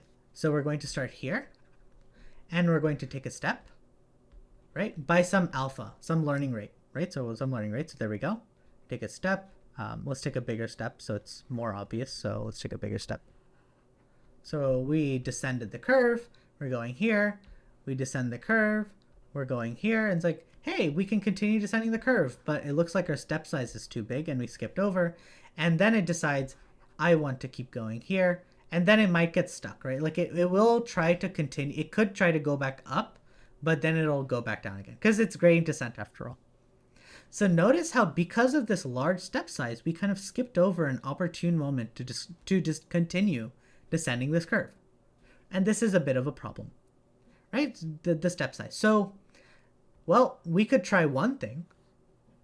We can just reduce our step size, right? So we can use a smaller learning rate. So let's do that. Oh, erase too much. There we go. Erase all this. Erase this. Okay, close enough. It's fine. So let's say we reduce our learning rate. So now we can do here, here, here, here, here, here, here, here, and just continue going. And ta-da, we have descended the curve. So this sounds great, but this sounds pretty computationally expensive, right? We have to take lots and lots of steps to make this work out. So we have a small learning rate. And this is where learning rate schedulers come from, where they say, well, instead of just picking a single learning rate, why not decay the learning rate? And so here's the idea. So the regular learning rate, let's say we pick 0.01, it'll just go on for 0.01 the entire time. And that's it. Right, just 0.0. So this is static or constant, right? Constant learning rate. And we have some options for other types of learning rates. We have cosine learning rates, where you start at 0.01, but as you train, you'll start to decay the learning rate down. And this learning rate seems to actually work really well for transformers. So when we do transformer stuff in the future, we'll be using this cosine or half cosine learning rate. And so the benefit of this is we'll start with large learning rates as we're learning. So we'll start with the big step size, but then the next step size will be slightly smaller. And the next step size will be slightly smaller. And the next step size will be slightly smaller.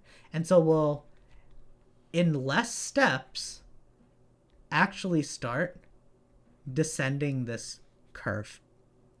I hope that makes sense. So basically our step size, the learning rate, alpha, gets smaller, right? Alpha 1, alpha 2, alpha 3, ... So, our learning rate continues to get smaller, so we get better. Another typical thing you'll see in learning rate schedulers is something known as a warm-up. So we can do this cosine learning rate again. So let's say our target learning rate was 0.01. Instead of starting from 0.01 and descending, it actually works out pretty well in practice to slowly warm up from maybe 0 to there, and then decay down. So this actually works really well as well, especially if if you don't have a very good initialization of the model. It gives the model allows the model to make very fine-tuned, subtle changes at the beginning to set itself up, and then kind of use the big learning rates to make the big jumps that it needs to optimize itself. And then again, once the learning rate is really small, it can make those fine-tuned steps to kind of continue descending through this complex optimization topography stuff. So there we go. So we have that. The learning rate we're going to be using today instead is called the step learning rate. Again, we're using this learning rate because that's what the PyTorch recipe is using. And this is very simple. I believe, let's double check really quick. We had 2 parameters here. We have our learning rate will start at 0.1, and our decay is also 0.1. And let's see here. And we also have a step size of this, 30, and we have a learning rate warm-up start factor. Okay. Yeah, okay, good. So we'll take this a piece at a time. So by default, our learning rate is set to 0.1. And for the first 30 epochs, we're going to have a constant 0.1 learning rate. And then once we hit 30 epochs, we're going to multiply 0.1 by our decay, which is also 0.1. So that'll be 1/10. So that'll be like 0.01. And so for the next 30 epochs, we'll have 0.01. And then again, once we hit 60, we're going to be training for 90 epochs. So again, we're going to multiply by 0.01 or 0.1, which will make the 0.00 or yeah, 0.001. And then that'll be this part right here. So we're going to have a step learning rate. So every k steps, we multiply our learning rate by some factor, and that's it. And the other thing is we have a learning rate warm-up start factor. So if our learning rate by default is 0.1, and we set our start factor also to 0.1, that means we're going to warm up, just like we saw here, right? Learning rate warm up. We're going to warm up our learning rate from 0.01 to the learning rate that we actually want. So in this case, you know, we'll start somewhere and then just warm up. It's exactly the same thing. So it's just our warm up. So there we go. Regardless, there's all sorts of schedulers you can pick from. I'll leave that uncommented for now, or commented for now. We'll uncomment it a little bit later. So the last thing we need is our scheduler is equal to torch.optim.lr scheduler. Oh, torch.optim.lr scheduler, and then .step lr, right? So step learning rate. And to the learning rate, we just need to provide it a couple pieces of information. The first one will be the optimizer. Actually, I feel like I actually never used the warm-up on the learning rate. It's fine, because by default, the other one didn't use a warm-up anyway, so I guess that's just a thing I was trying and never used. It's fine. Just ignore the warm-up for now. That's fine. So we're going to be doing optimizer. We will be setting it for a step size. So we have to provide it the step size. It's going to be args.lr step size. So if you again take a quick look, args.lr step size is 30. So every 30 epochs, we're going to be multiplying by our gamma, right? And our gamma is going to be args.step. So it'll be args.step lr decay. And that will be our gamma, right? So we'll be every 30 epochs, we're going to be decaying by 0.1, or basically 10%. So there we go. That's our scheduler. And now the most important line in this entire code. Prepare everything. So everything we have done so far is just regular PyTorch code, right? Nothing has changed. But we need to make it distributed code. Like we need a distributed model, and we need a distributed optimizer, and a distributed data loader, and all that sort of stuff. So everything has to be distributed. We just haven't done any of that yet. So in PyTorch DDP, this is pretty simple to do. And in Accelerate, it's even simpler to do because they do it for you. So what we're going to do is we're going to do model. So all the things we have a model, we have its optimizer, we have a train loader, we have a test loader, and actually we can go ahead and uncomment y'all for now. Test loader, and we have our scheduler, right? Those are the things that we have to train our model. And we're going to do accelerator.prepare exactly the same things. The model, the optimizer, the train loader, the test loader, and our scheduler. And there we go. So what we're passing into our accelerator.prepare is all the stuff we need for training. And then it returns basically the DDP version of them. And it preps it for whatever the configuration is of the model that we're training. Right? So there we go. That sets everything up for us. So what we're going to be taking a look at now is actually checkpointing. So we're going to dig into that. But checkpointing The scheduler by default, I don't think it is checkpointed. The only things they checkpoint are basically the model optimizer and I think the data loaders as well. We do need to checkpoint the scheduler, and we'll talk about checkpointing in just a second. But for now, let's do accelerator.register for checkpointing the scheduler. So this will also be checkpointed. So what is checkpointing? So checkpointing. So what is checkpointing? Checkpointing is good practice. You should always do this, and sometimes you kind of have to do it. So first of all, let's say you're training a model and you know this model, you try a couple epochs and test it out and you see, hey, this model is going to take 6 days to train. This model is going to take 6 days for me to train it. Well, there's a couple things you need to keep in mind. Let's say you're training the model for 5 days and then like the power goes out or something breaks, your computer shuts, anything can happen, life happens. So if something goes wrong, you've just lost all of your work. The 5 days the model has been training is gone, right? We've never saved it anywhere. So checkpointing is the practice of effectively just every once in a while, just go ahead and take the model and optimizer and just take everything you're training and just save it somewhere. And this is more useful for someone like me because I work on a Slurm-based machine. So in Slurm, it's okay, you don't need to know the details about Slurm, but in Slurm, you're basically submitting jobs to a machine. But these machines typically have some restrictions. And the machine I work on has a 48-hour wall clock, which means even if my model will take 6 days to train, the machine will not allocate more than 2 days for me to train. And so in this situation, I have a problem.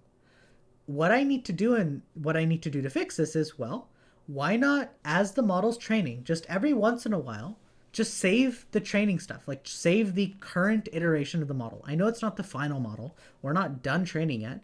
Just in this case, for example, we are training for 90 epochs. How about just every 5 or 10 epochs, just save my training results, save the model, save the optimizer, save where I am in the data loader, that sort of stuff. Just save everything. Once I have saved it, let's say the power goes out or my wall clock hits and my model's done and it cuts out training at that point. I can then pick up from where I left off. And this is why checkpointing is important. We can just resume training from where we were already. And this is the most key part of this entire idea. So if you notice here at the end, I have a resume from checkpoint, which is the checkpoint folder. And you'll see what these look like when we actually start producing them. But it's a checkpoint folder for our model to resume training from. And so you can pick however you want to do the naming and that sort of stuff for your checkpoint. But I'm just going to do how I do it, and you can obviously change it however you want. So let's do this. I am going to checkpoint every couple epochs. I think 10 epochs or something like that. Let's see. I can checkpoint. Save checkpoint interval. So I'll be checkpointing every 10 epochs. So there we go. All right. So let's go ahead and do this. We're going to do if args.resume from checkpoint. So I provided the path or the name of a folder, how I do it, is not none. So I've provided a path to where I want to resume training from. So let's say I trained for 30 epochs and I have a folder in there called checkpoint 30 for my 30th epoch. So now I can resume from checkpoint 30. There is a trade-off between checkpoint frequency and disk space, obviously. Like I could checkpoint every single epoch, but that'll eat up a lot of my hard drive space because you have all of these checkpoints sitting around. I could checkpoint every 10 epochs, but let's say my model gets killed at epoch 34, and then I only have that 30th checkpoint, which means I need to retrain those 4 epochs that I lost. And it's completely up to you. You can pick how you want to do it. So we're going to do accelerator.print, and we're going to be f resuming from checkpoint args.resume from checkpoint. And this will just be the name of the folder, something like checkpoint underscore 30, right, is how I'll do it. So this would be the checkpoint for the 30th epoch. That's how I like saving it, so that's how we're going to do it. So my path to checkpoint is going to be os.path.join. It's going to be my path to experiment from before, which will be in my working directory. So in my work dir, I'll have a folder for my experiment, and inside that experiment folder, I'll store all of my different checkpoints. So I'll do path to experiment, and then we're going to do args.resume from checkpoint. So in my case, this path would look something like, would look something like work dir, ResNet reproduce, and then like checkpoint 30. So there we go. And then to load from checkpoint is as simple as accelerator dot load state path to checkpoint. So this will go ahead and load in the model at the 30th checkpoint. It will load in the optimizer at the 30th epoch. It'll basically load everything as if you're starting from the 30th epoch. So very convenient. And now all I need to keep track of is what epoch am I on. So I'm going to call this starting epoch. And all I need is this 30, right? So I can go ahead and do my path to checkpoint dot split underscore. So it'll split on the underscore, which will, produce some stuff. But I just need this last number here. So we can just index -1, and there we go.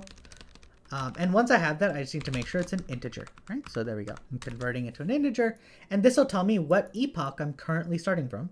If I'm starting from checkpoint 30, then I'm starting from epoch 30, right? That's where I'm picking up from.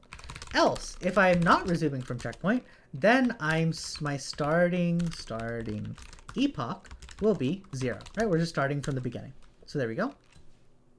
And now it's time for us to write our actual training script. This part of the training script will look very familiar with a couple of little changes here and there. So you're about to see what that looks like. So we're going to first do, let's go ahead and create some lists. Do we actually need these lists anywhere? Let's go ahead and I think we can just skip it for now. Yeah, because we'll be using our, weights and biases anyway for the logging. So that should be fine. Yeah. Okay, we're good. So we're going to do for epoch in range starting epoch to args.epoch. So if we start from 0, then this is going to train from basically from 0 to 90 or 90 epochs. If we try to start from 30, like we're picking up from where we left off, then we're going to go from 30 to 90 to train the 60 remaining epochs that we have, right? So there we go for epoch and range epochs. We're going to do accelerator.print training epoch, and that's an F string. So there we go. Accelerator.print.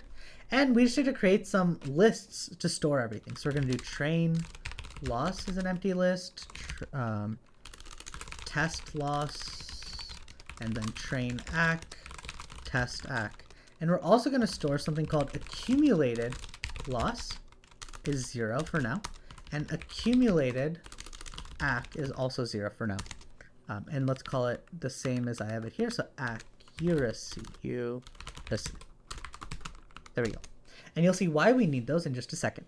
We also, obviously the progress bar is completely up to you, but I will include one because I like seeing where things are at. So progress bar is going to be TQDM, and it's going to be, and this is the progress bar for the DataLoader, right? So basically how long does it take me to loop through the, ImageNet, the 1.2 million images. So TQDM, range, len, train loader.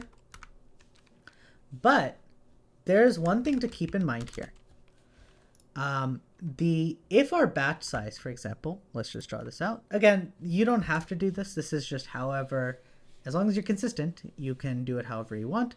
Let's say we have 1,000 samples in our data, right? And we want a batch size of 100. But I can only fit 50. So my mini batch size is 50, but I'm going to accumulate 50 twice to get 100. So my data loader thinks I have a batch size of 50, so it thinks I have 20 batches in here, right? But really we have 10 batches just split into 20 batches, right? I hope that makes sense. So that's why we, for an accurate count of, our train loader, like how many steps we have in our training, it'll be the number of batches in our train loader divided by, that'll be the side, divided by args dot gradient accumulation steps. So there we go. So this just keeps track. Again, train loader thinks our batch size is 32 if our but it's really 64, but we're accumulating twice, so we just need to adjust for that. So there we go. So we have that. Next up is something important. So like we mentioned in Accelerate, when we actually go to run Accelerate, everything prints twice. This also means your progress bar will print twice, which obviously will not look correct. So we just need to fix that. So we can throw a disable in here, and on the thread that is not the main accelerator, so GPU 0, we don't want it to print. So we only want it to print on GPU 0, and for all the other GPUs, it doesn't need to do anything. It can print them. So we can disable it for not accelerator dot is main process. So accelerator dot is main process will identify the script that's running on the main GPU. So GPU 0 or CUDA 0, the first GPU that we have. And everything else will just be ignored. Like we just won't print a progress bar for those. So there we go. Now we need to set our model to training mode, just like we always do. And we're gonna do 4 images, targets in train loader. So that should be familiar. We've seen that. We need to move the data, but we need to move the data to the correct GPU. So we can do images and targets is equal to images.to accelerator.device, and then also targets.to accelerator.device. Right? So again, this script is running multiple times on multiple GPUs. So we need to identify for that GPU the script is currently running on, put it on that specific device for that accelerator. So there we go. And now the most important part, we want to do our forward pass. Our forward pass is going to look identical to what we've done before with 2 important changes, or maybe 3 important changes. So first one, we're going to do with accelerator.accumulate model. So this is the context manager we're going to use for the accumulation, and we'll see why we use this in a bit and what flag it keeps track of. We're going to see that as well. So let's just keep going for now, and then we'll reference back to why we're doing this. So we're going to do pred is equal to model images, right? Just pass images. And when I do this, this is both GPUs. I have a batch of images going to the first GPU and a batch of images going to the second GPU. So pred is happening on both GPUs right now at the same time. We can compute our loss. Again, everything I'm doing happens on both GPUs. So loss function between our pred and targets, right? Just like that. And what we're going to do is create a accumulated loss plus equals loss divided by args.gradient accumulation steps. Okay, so what we're doing here is we're going to be creating, at the end, we're going to be doing a backward, right? We need to keep track of our, at the end, we need to keep track of our loss. Like what was the loss for this specific step, right? And so if we want to find the loss, if we just added the loss together like twice, then the loss will be twice as big as it should be. So this is just me averaging it up. So if I have 2 steps that I'm going to store in here, half the loss every time, and that's effectively just averaging the loss. So that keeps track of that. So there we go. That's all I need there. This is also what happens internally. So we'll see this in just a bit. We're also going to do predicted is equal. So we now need to compute our accuracy. So we can do pred.argmax axis. This should all be very familiar because we've done this before. -1 or 1, that's fine. And we're going to do the accuracy is equal to the accuracy function between our predicted and our target. So there we go. That's our accuracy. And again, we're going to do our accumulated accuracy plus equals our accuracy, accuracy divided by args.gradient accumulation steps. So all I'm doing is these are my placeholders. It's what I'm going to use to log. What is my loss right now? What is my accuracy right now?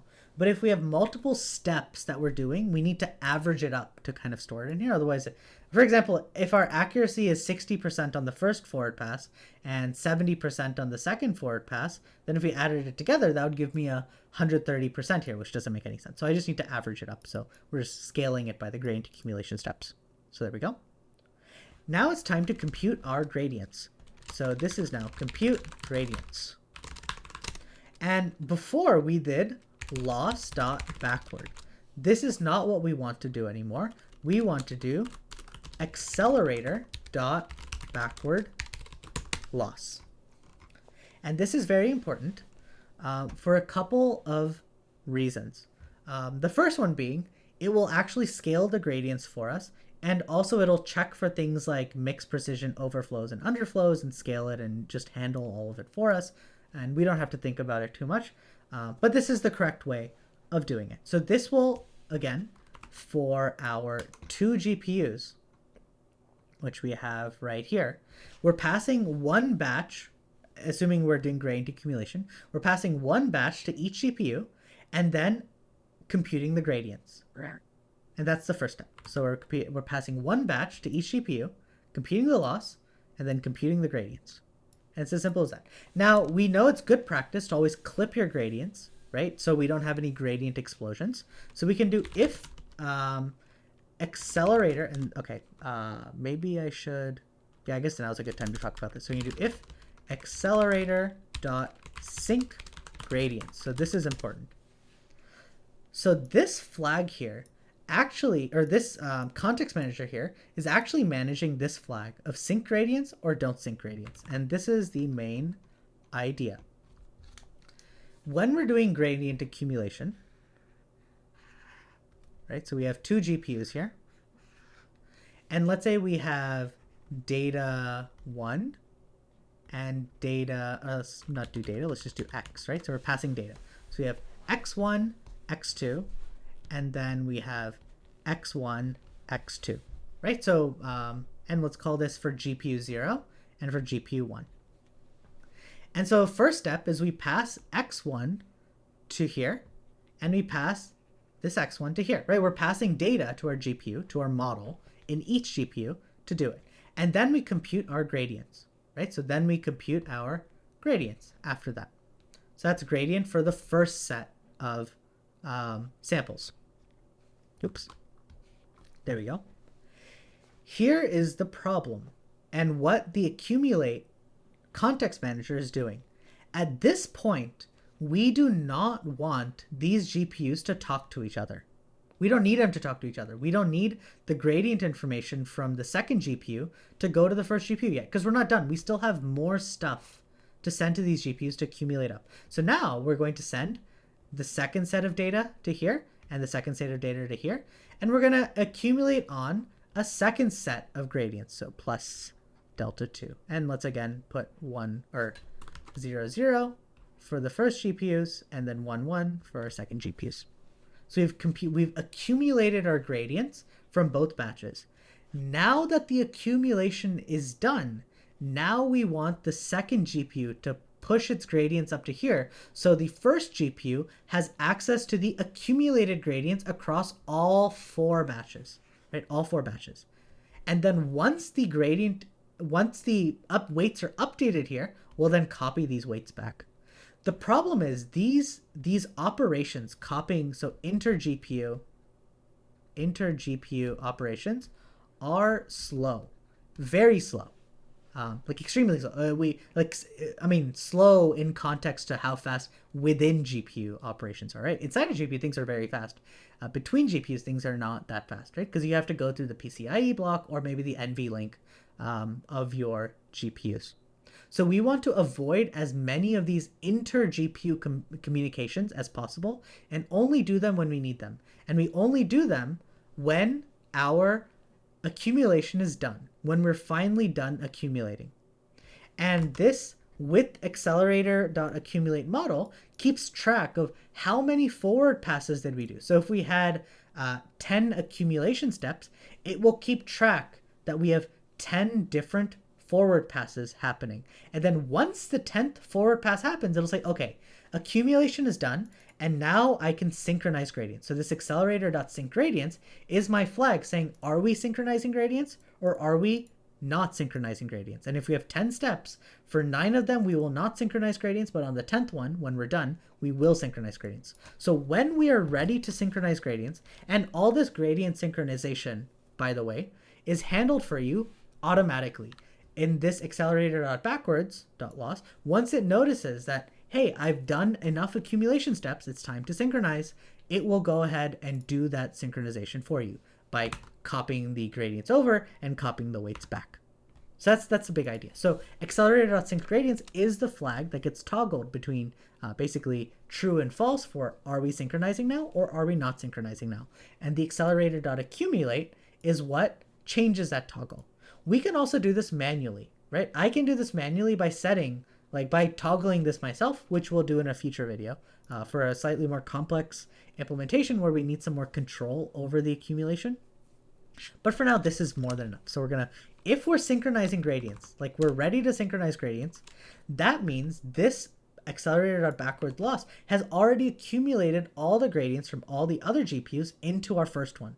So we're good to go. This first GPU now has access to all of these operations and all of the accumulated gradients, and it's ready to update the weights. So we could just go ahead and do optimizer.step, just like before, and optimizer.zeroGrad, right? So go ahead and do it. And these two things will only run when things are ready to accumulate. So these things won't actually run anymore. These two steps won't actually run if we're not in a synchronized gradient. So I could actually put them in in my if statement here, but Huggingface does that for you automatically. What we do want to make sure though we do is the accelerator.clipGrad norm. So we use the torch.nn.clipGrad norm before, which will clip our gradients on our model to make sure that none of the gradients are too big. Well, we just have to use the accelerator.clipGrad norm in this case on the model.parameters. And then args.maxGrad norm. So I passed in ahead of time in my script that I wanted no norm bigger than 1. So there we go. So that's max grad norm. So we only want to clip gradients on the main GPU when the accumulation is done. So we're actually synchronizing the gradients. And that's the important part. And then after that, we can do optimizer.step, optimizer.zeroGrad. After this accumulation is done, so we're kind of going through batches, right? There's when we are synchronizing, right? So that means a full iteration is done. Like we have done one full accumulation of however many steps we had. So if we had 10 accumulation steps, this thing will run 10 times. And again, on the 10th one, this flag will be true. Like we're ready to sync gradients. So if accelerator.sync gradients, so only when we're synchronizing these gradients, do we want to go ahead and actually compute and store our loss and just keep track of that stuff. So we're going to do loss gathered. So this is another important thing. We have here an accumulated loss. An accumulated loss is it's a value that we've been storing in here, iteratively adding and averaging up and storing in here. But we have an accumulated loss on every single GPU. Remember, again, this whole script will run on each GPU. So accumulated loss is on each GPU individually. So we'll have an accumulated loss in the first GPU, one in the second GPU, and so on and so forth for every single GPU. What I want to do is pull it all together, right? I want to copy my accumulated loss, this specific variable, from all the GPUs and put it on the first GPU, which is my main GPU. So we can then go ahead and do accelerator.gather for metrics is another function built right into the accelerator, which is why I love using accelerate for everything. And we want to gather the accumulated loss. And what this is going to return is a tensor, basically a tensor with, if in this case, if we have two GPUs, there'll be a tensor with two values with the accumulated loss in from each GPU. If we had 100 GPUs, then there'd be 100 things in here, right? So there we go. So we've grabbed our accumulated loss as a tensor for each GPU. And similarly, we want to gather our accuracy. So accuracy gathered. And accuracy gathered will be the accumulated accuracy. So there we go. We have everything we need. And now what we want to do is our overall loss for this specific accumulation step, right, will be the average of what it was on each GPU. So we can do train loss dot append, right? We're going to store inside this epoch's train loss. We're going to store for this accumulation, sequence of accumulations, torch.mean loss gathered, and dot item for the same reason we do that always, right? We just want the value. We don't need all the tensor stuff with it. Similarly, we will have our train acc, so training accuracy, and it'll be the mean of our accuracy gathered. And there we go. Once our accumulation is done, right? Once we've completed, 10 accumulation steps, whatever we end up picking, then we should go ahead and reset accumulated loss and accumulated accuracy to 0. So we'll again continue adding to them for the next set of accumulation steps. And once we've completed a full set of accumulation steps, we can now go ahead and update our progress bar, right? So this is why I mentioned why we're doing this here.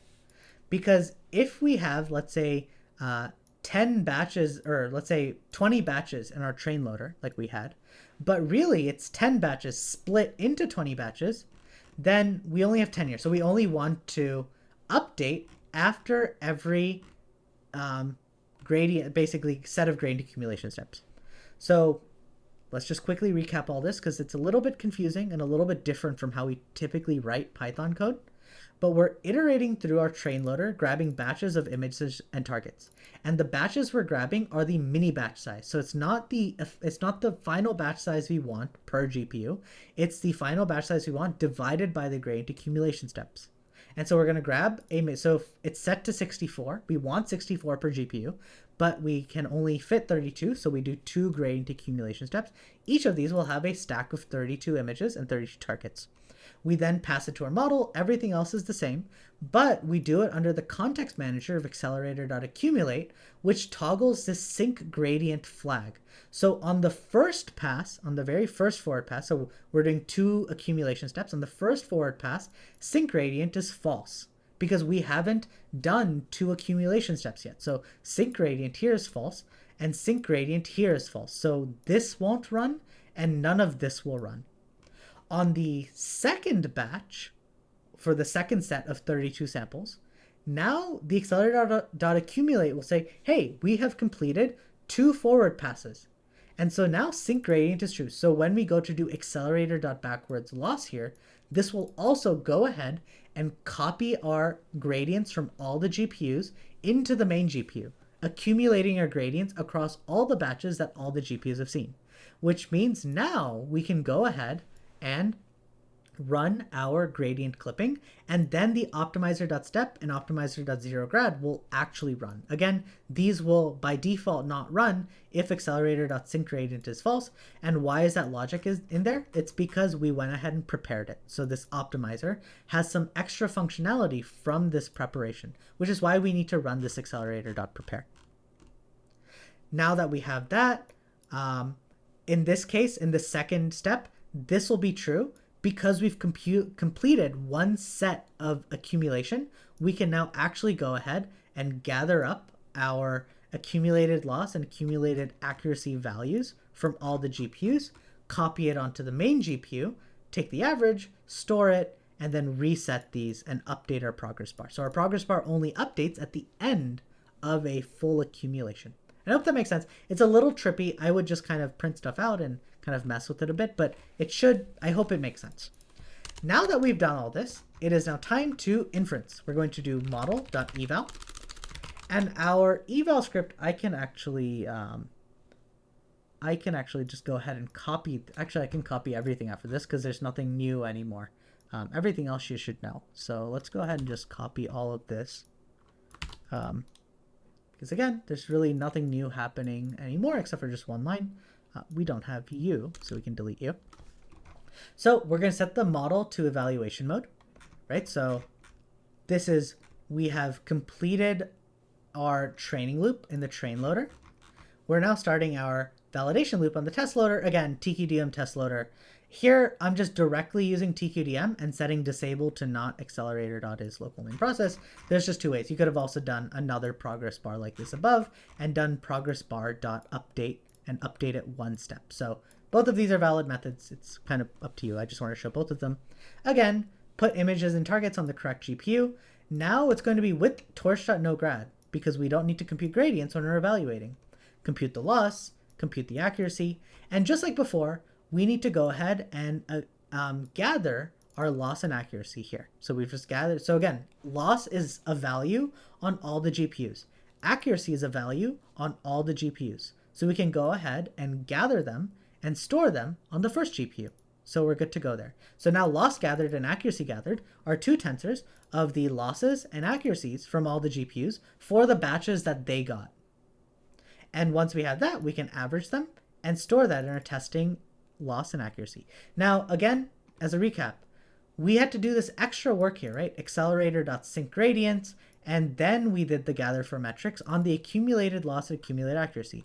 All this logic was because we have gradient accumulation occurring. Like we're actually accumulating something here.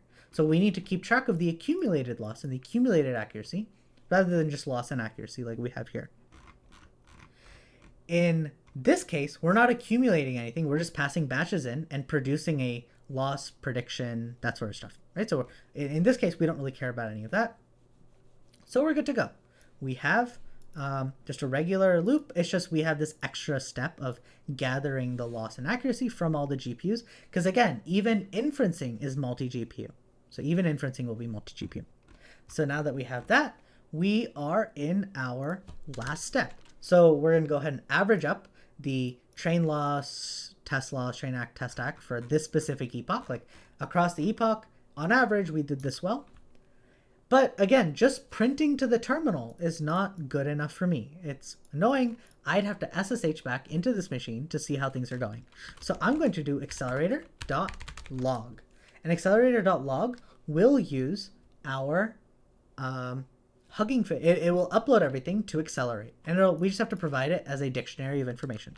So what we're going to provide it is, we don't need that. We're going to provide it our learning rate. And our current learning rate, right? We actually haven't updated the scheduler yet, and we'll see that in a bit. It'll be scheduler.getLastLR. So that's the, it's a function built into the scheduler.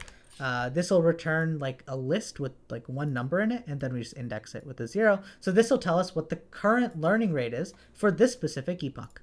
So there we go. We then do training loss, right? So we're going to do a training loss, and we're going to store in here our epoch train loss. And then we're going to do training acc epoch train acc. And then finally we have our testing loss. It'll be epoch test loss. And then finally testing acc will be epoch test acc. So there we go. So all I've done is create a dictionary. All of these are just values, right? Scalar values that I have in here. And I'm putting in a dictionary and doing accelerator.log. And this will, by default, push everything to weights and biases. So let's go ahead, actually. I changed you to none earlier. So this should be with weights and biases. So there we go. So at the end of every epoch, I'm going to go ahead and save our model, or save our results, like how things are going in our training. So there we go. So we have 2 steps left now. First up, we need to update our scheduler, right? So we've completed an epoch. And so for the next epoch, we need the new learning rate. And so again, like we saw earlier, for our specific learning rate scheduler, it's just going to be 0.1 for the first 30 epochs, 0.01 for the next 30 epochs, and then 0.001 for the next 30 epochs. So we just need to do scheduler.step. And if you've ever used a PyTorch scheduler before, then you know you can just do scheduler.step. Except this has a bit of a problem. We just called scheduler.step here, but remember, this thing is running per device, which means if we have 2 GPUs, this will actually run scheduler.step twice. It'll do it 2 times. And so that's a bit of an annoyance. There's a couple ways we can deal with this. The easiest way is scheduler.step also lets you pass in the iteration number. So the step LR lets you just pass in the epoch. So this will set on both GPUs the new epoch, like what the updated scheduler should be, what the new learning rate should be. So this is going to do scheduler.step, and we're just specifying the epoch. So even if it calls it twice, or 4 times if you have 4 GPUs, or 50 times if you have 50 GPUs, it'll all be set to the exact same epoch, so it won't just like do scheduler.step. You can imagine that if you didn't do epoch here, then it'll call scheduler.step twice, and so instead of 30 epochs of this learning rate, 30 epochs of this, 30 epochs of this, it'll be in the first 15 epochs, we'll have this learning rate. And then after that, in the next 15, it'll do the next, because we're just doing everything twice. So we'll just go through the scheduler twice as fast. So just little nitpicky details, but it should be fine. So that's going to be there. And then the most important step, checkpointing our model, right? We need to actually checkpoint our model. We need to, store what's happening. So we're going to do if epoch %args.save checkpoint interval, let's say it's 0, right? So basically if it's proportional or divisible, so every 10 epochs in this case, what we're going to do is path to checkpoint is going to be os.path.join. You can again name it, do it however you want. As long as you know what you're doing, then it's fine. So we're going to store in the path to experiment, and we're going to do checkpoint, just like how I mentioned before, checkpoint epoch, right? So we're going to name it like that, checkpoint epoch. And we're going to do accelerator.save state, and we just provide output dir is path to checkpoint. And so this will go ahead and store everything that's logging for checkpoint. So that would be our model, optimizer, our scheduler, that sort of stuff. So everything will get saved, so we can load from this checkpoint in case something goes wrong, the power goes out, our wall clock is hit on our Slurm machine, all sorts of stuff. And then once we are completely done, we do accelerator.end training. And that'll wrap it up. So this is our full training script for our entire model and to reproduce ResNet. And again, let's just go ahead and run it with Python first. So it's just Python. So if you run it with Python, we'll see that bash submit.sh. It'll log in to weights and biases. Weights and biases is fun. It'll just give things, it'll give different runs random names. So we can actually take a look at this. So let me see if I have it open. Here we go. So this is an older run, so we can delete this one for now. It was just the bug. But I have a run now called glowing. You can actually give them names. So inside my projects, I have a thing called ResNet reproduce, which is the experiment name, right, that I picked. So that's good. But it creates the run name glowing smoke. You can change the run name too.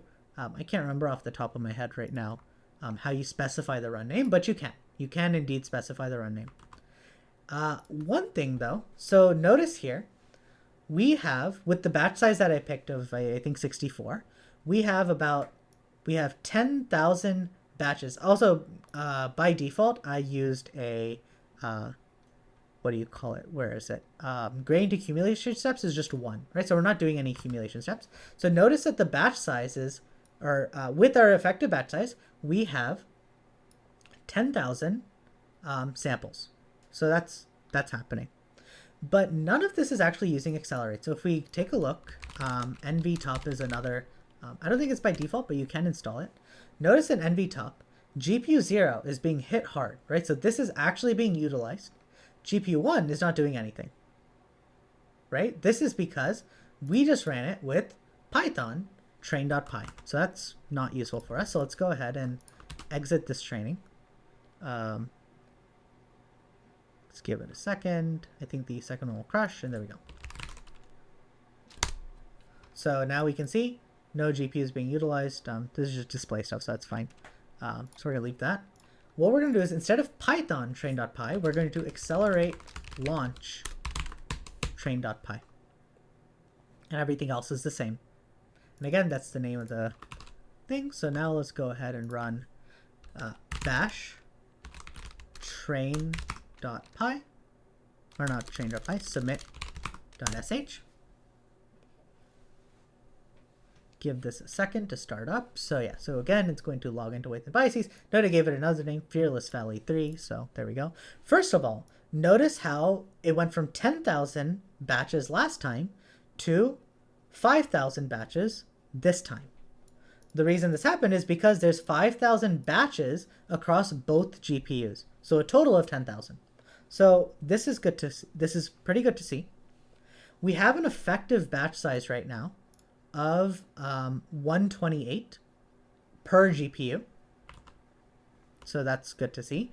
And if we take a look at NVTop, both GPUs are finally being utilized, right? So we can see GPU utilization percent is close to 100% on both of them. And if you don't have NVTop, that's fine. You can do NVIDIA SMI. And we can see both GPUs are being used. Now, as you can see, these models are very small and utilize basically no memory. Let's go ahead and cancel you because it's slowing down while I'm also screen recording, but that's okay. Let's just let that happen. This is fine, I think. Yes. So let's go ahead and try doing a batch size of 1024 with 4 accumulation steps. So in this case, I have 1024 samples per GPU. Now, I believe in the original ResNet, they used a batch size of 256 or something like that. I can't remember, but this is just to give you an idea. So we're going to do 1024 in 4 steps. So this gives us an effective 2048 batch size. But if you couldn't fit 1024 samples at once, then we might have to split it up over accumulation steps. So we can try that as well. So let's give this a second. Again, it'll load up. Now it's Cool Mountain 4. So notice, again, our number of batches went smaller because we have a huge batch size now of 2048 for our 1,000 images. But training will be slow. Well, it's slower, obviously, because it's having to process larger batches. But it's definitely slower than actually trying to process those batches. So if we notice here, we have slightly more GPU utilization. So this looks like it's going to take about 15 minutes to iterate. 13 minutes to iterate. So I don't have any actual benchmarks stored up, but the typical thing you can imagine is if you have more grained accumulation steps, training slows down because you're for looping through steps rather than giving the GPU bigger batch sizes to parallelize over. So we're kind of losing some of that parallelism. So to wrap this up, I do want to show you the final results of what this training would be. Let me open up weights and biases. So here's like ResNet reproduce that just trained, but we're going to go to my, where do they keep them? So we can do reports and we can look at ResNet50. So this was the final training results of ResNet50. And this is kind of the important part. First of all, notice how it's training and then it changes color. This is because there's reproduce part 1 and reproduce part 2 because I had to do this in 2 chunks. So I had to train it, 2 different times for 2 different things. So there we go. 2 different training runs. And then notice here how our loss works. So our loss decreases, but it starts to plateau. You can see it's starting to flatten out. So our learning rate drops. And this again allows for a second descent, right? So with a smaller learning rate, the model's able to further descend into those more difficult locations, where we're kind of having too large of a step size. And again, we have a third descent and so on and so forth. So we reach about like a 86% accuracy, which is, 75 or 76% accuracy, which is pretty close to the original ResNet results. Either way, so that kind of wraps up. So this is a demo on how we do distributed data parallel, which is again the most common thing that people end up using for reasonably sized models that fit on your GPU. This is mainly to avoid having to do too many of the slower gradient accumulation steps and leveraging multiple models to then parallelize our larger batches across them. And so this is the end of our introductory tutorial series. Up next, we'll be digging into attention and transformers and some of the more complex stuff. So everything in these first 7 or 8 videos, however many there were, in this introductory series is the foundation for everything else we'll be doing and is assumed as known knowledge. So if you're ever stuck, just go reference to these, and I'll see you in the next one.